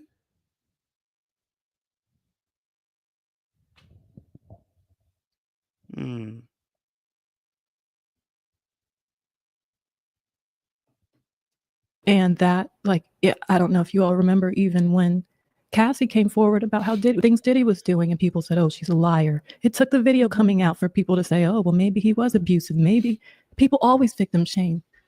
No one wants to come and talk about this stuff. And to that point, I'm glad you made the point, because as soon as that happened, as you said, for years, listen to the trail of abuse that we're hearing in that story over decades. That's an excellent example of what we're talking about in alleged victims, because usually sexual abuse and these kinds of behaviors begin in childhood. Individuals test their limits. They don't just become full-blown, very aggressive, very cunning, conniving predators. They learn how to be that over time. They begin oftentimes with siblings or with cousins who are close in age, or with their younger siblings, friends when they have sleepovers. They do that with girlfriends in early adolescence. It is a progression that happens. And so I want everybody to recognize that it's not just for your story, Isis, but it's for people who are sitting at home thinking, I'm the only person that person tried this with. I'm the only person that was molested in my family. And as you talk about that intergenerational trauma, I hear you say that your mom suffered, that your grandmother suffered. So what we know is that there is a cycle of abuse. There is a cycle of victimhood. There is a cycle of behavior that unfortunately they did not get the help. They were not able to cover each other and ultimately then cover you. And so now this is really important, because what Doc is saying is basically, sis, in this situation, yeah, you know, just want to be very clear, you know, it's just, you know, it's not usually isolated. So they have a history of behaviors. So no one's reached out to you in that time. Nobody's seen what you've done and thought to themselves, oh my God, you know. So that's what she's saying in a sense, which I totally get. But again, doesn't mean that it is not true. But I love what she's explaining as well, the background, and said, and basically Dr. Spirit said, listen, you gave a great example. Diddy had a history. This is my point. She said, that's a great example. Diddy had a history. Okay. So before you tell me that there's no history behind it, I'm letting you know that Diddy had a history. So she was just, again, alluding to that point, which I totally get again. I get so it. Unfortunately now, you and your children hopefully will be those legacy breakers, so that your children's children don't suffer a similar fate. I think so that we're it's not dealing deeper. with 5 generations. It's deeper than mental health. This is a spirit. This is a generational curse. This is deeper than therapy. Okay, so sis has got toxic Christianity, I like to call it what we call sparkle Christianity. You know what I mean? That she got that, you know, how do I say it last time? There's a word I use for this kind of Christianity. Okay. But what she's doing in like, for instance, what the doctor just said, right? It didn't need to go to well, you know, it's deeper than that. It's spiritual. It doesn't need to, because in essence, whilst it is spiritual, I do believe that you can solve this issue, because there is some mental, there's a psychological component to this, right? As much as we are spiritual beings, we are living on earth. The Bible says, you know, though we're in the world, we're not a part of it. We're still in some spiritual, you know what I mean? Okay, yes, Christian needs, thank you, right? And so in that space, you know, in that space, trying to make it more spiritual than it actually is, then actually taking accountability for the actions you're taking in the natural realms. And so what it does is it passes off the accountability and says it's the devil. You know, like how we saw with Baby Jakes. What's his name? With what's her name? Sharonda or Shanta or Sharonda? Oh, what's her name, bro? What is her name? The wife of John Gray. The wife of John Gray. She came out Avatar. She was like, it's the devil. The devil's trying to get my husband, baby. And he, you know, it ain't his fault. No. You are cheating, not because of the devil. You are cheating because you're making decisions to cheat. Now, is there a spiritual component? Yes. But you are in the natural realms. And so, thus, because you're in the natural realms, your actions are accountable. So we must take that into account. But she's trying to force it into the spiritual realm so that we can't hold her accountable. Only God can fix this. Well, No. Whilst I do believe that God can do all things, absolutely, God has given wisdom to men and to women so that they can begin to heal people in these spaces. Therapy is a part of that. That's why you're in therapy, love. Yeah. If Jesus can fix it, you would have never gone to therapy. Jesus has put in position people that have a gift on this earth, whether they follow Jesus or not. There are people that have wisdom and some knowledge that can really help people. Of course, combine it with the Holy Spirit, it becomes an amazing gift. But people have the gifts and talents and they're without repentance. And so we must understand that there are people on this earth who have the ability and gift to really be able to hone healing for you. I will have to leave you to your belief system. If that's the case, then that means that those who are sexual abusers will not be able to be helped. That's not what I'm saying. I said healed. that's not what I'm saying. I'm saying that in addition to that, you know, your faith has to be a part. I'm an advocate of therapy. I'm in therapy. I'm a big advocate of therapy. But what I'm saying is, for the decisions that my parents made to be chalked up to the fact that they may have not gotten help, I think that it is even deeper than that. I think that it's truly spiritual warfare that is going on, and that's a big part of this. And then, sis, you're gonna be in a spiritual warfare for a very long time. And the spiritual warfare also includes the wisdom and the knowledge. She tried to say to chalk up my parents' decision making to think it is the devil. No, sis. Look, whilst the devil is involved, but you are still involved in decision making. There are decisions that I make that will influence my children. So I can say the devil now and I can pray about it, but what decisions will I make? Like, for instance, right now, you have 2 children, two fathers, right? You can say devil all you want, but you made a decision. You made a conscious decision at 17 and at 23, and then you just made a decision at 24 to be married. But you notice how strong she is on that point now. You know how resolute she is. She want to chalk it up to the devil. Well, I'm hoping that for everybody out there, whether you are someone who has been abused, whether you are someone who struggles with feelings or thoughts that you struggle with around attraction to younger individuals, around power and control, around sexual assault, I want you to recognize that there is help available no matter where you sit on the spectrum. If you know that you have struggles that you need help with, there are people who want to help you. Whether you utilize scripture and the word and you seek out Christian therapists who can help you with that, or whether you look for individuals who are Muslim, who are Buddhist, who are Baptist, who are atheist, who are agnostic, wherever you need to get your healing from, I want you to know that there are people out here who can and who want to help you and who will not judge you, but who will help you try to get to a place where you understand yourself and that you can be the best version of yourself. Thank you so much, Dr. Spirit and Brianna, for that great question.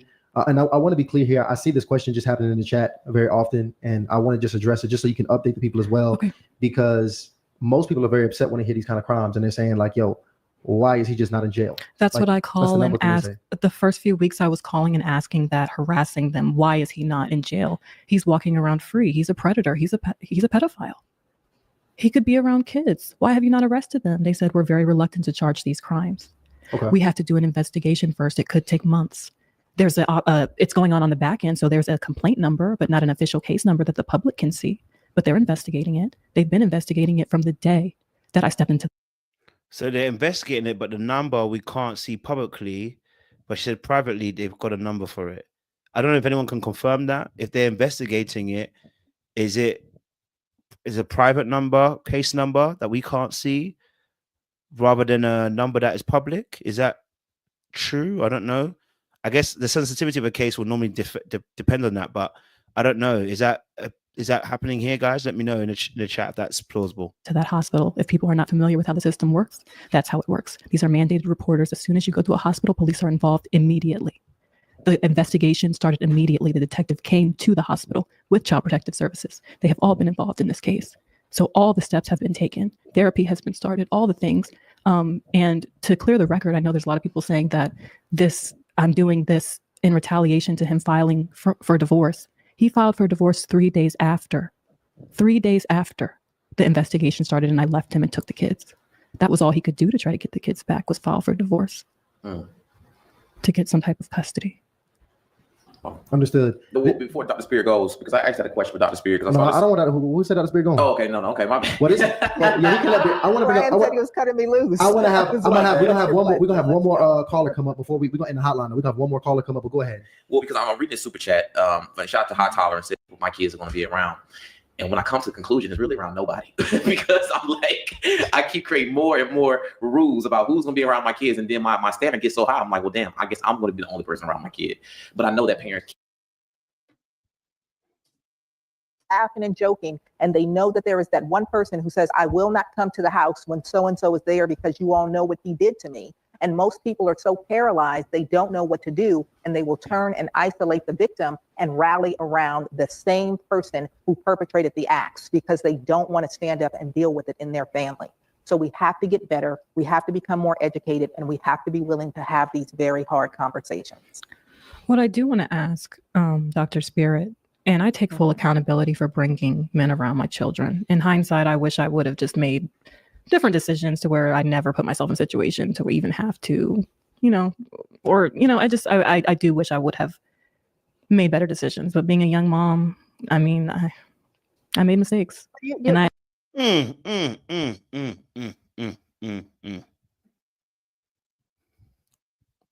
I don't like that response. I don't like that response. I don't know why I don't like that response. I don't like that response. I don't like that response. Because, and you just said it, Patricia, thank you. Earlier on, she said she has no regrets. But now she's saying us, you know what, actually, I realized I'm going to be accountable. I shouldn't have put my kids around with it. But then went on to say, but, I'm a young mother. So, I'm like, sis, so you're not deep. It's not just, even just think about your actual whole life.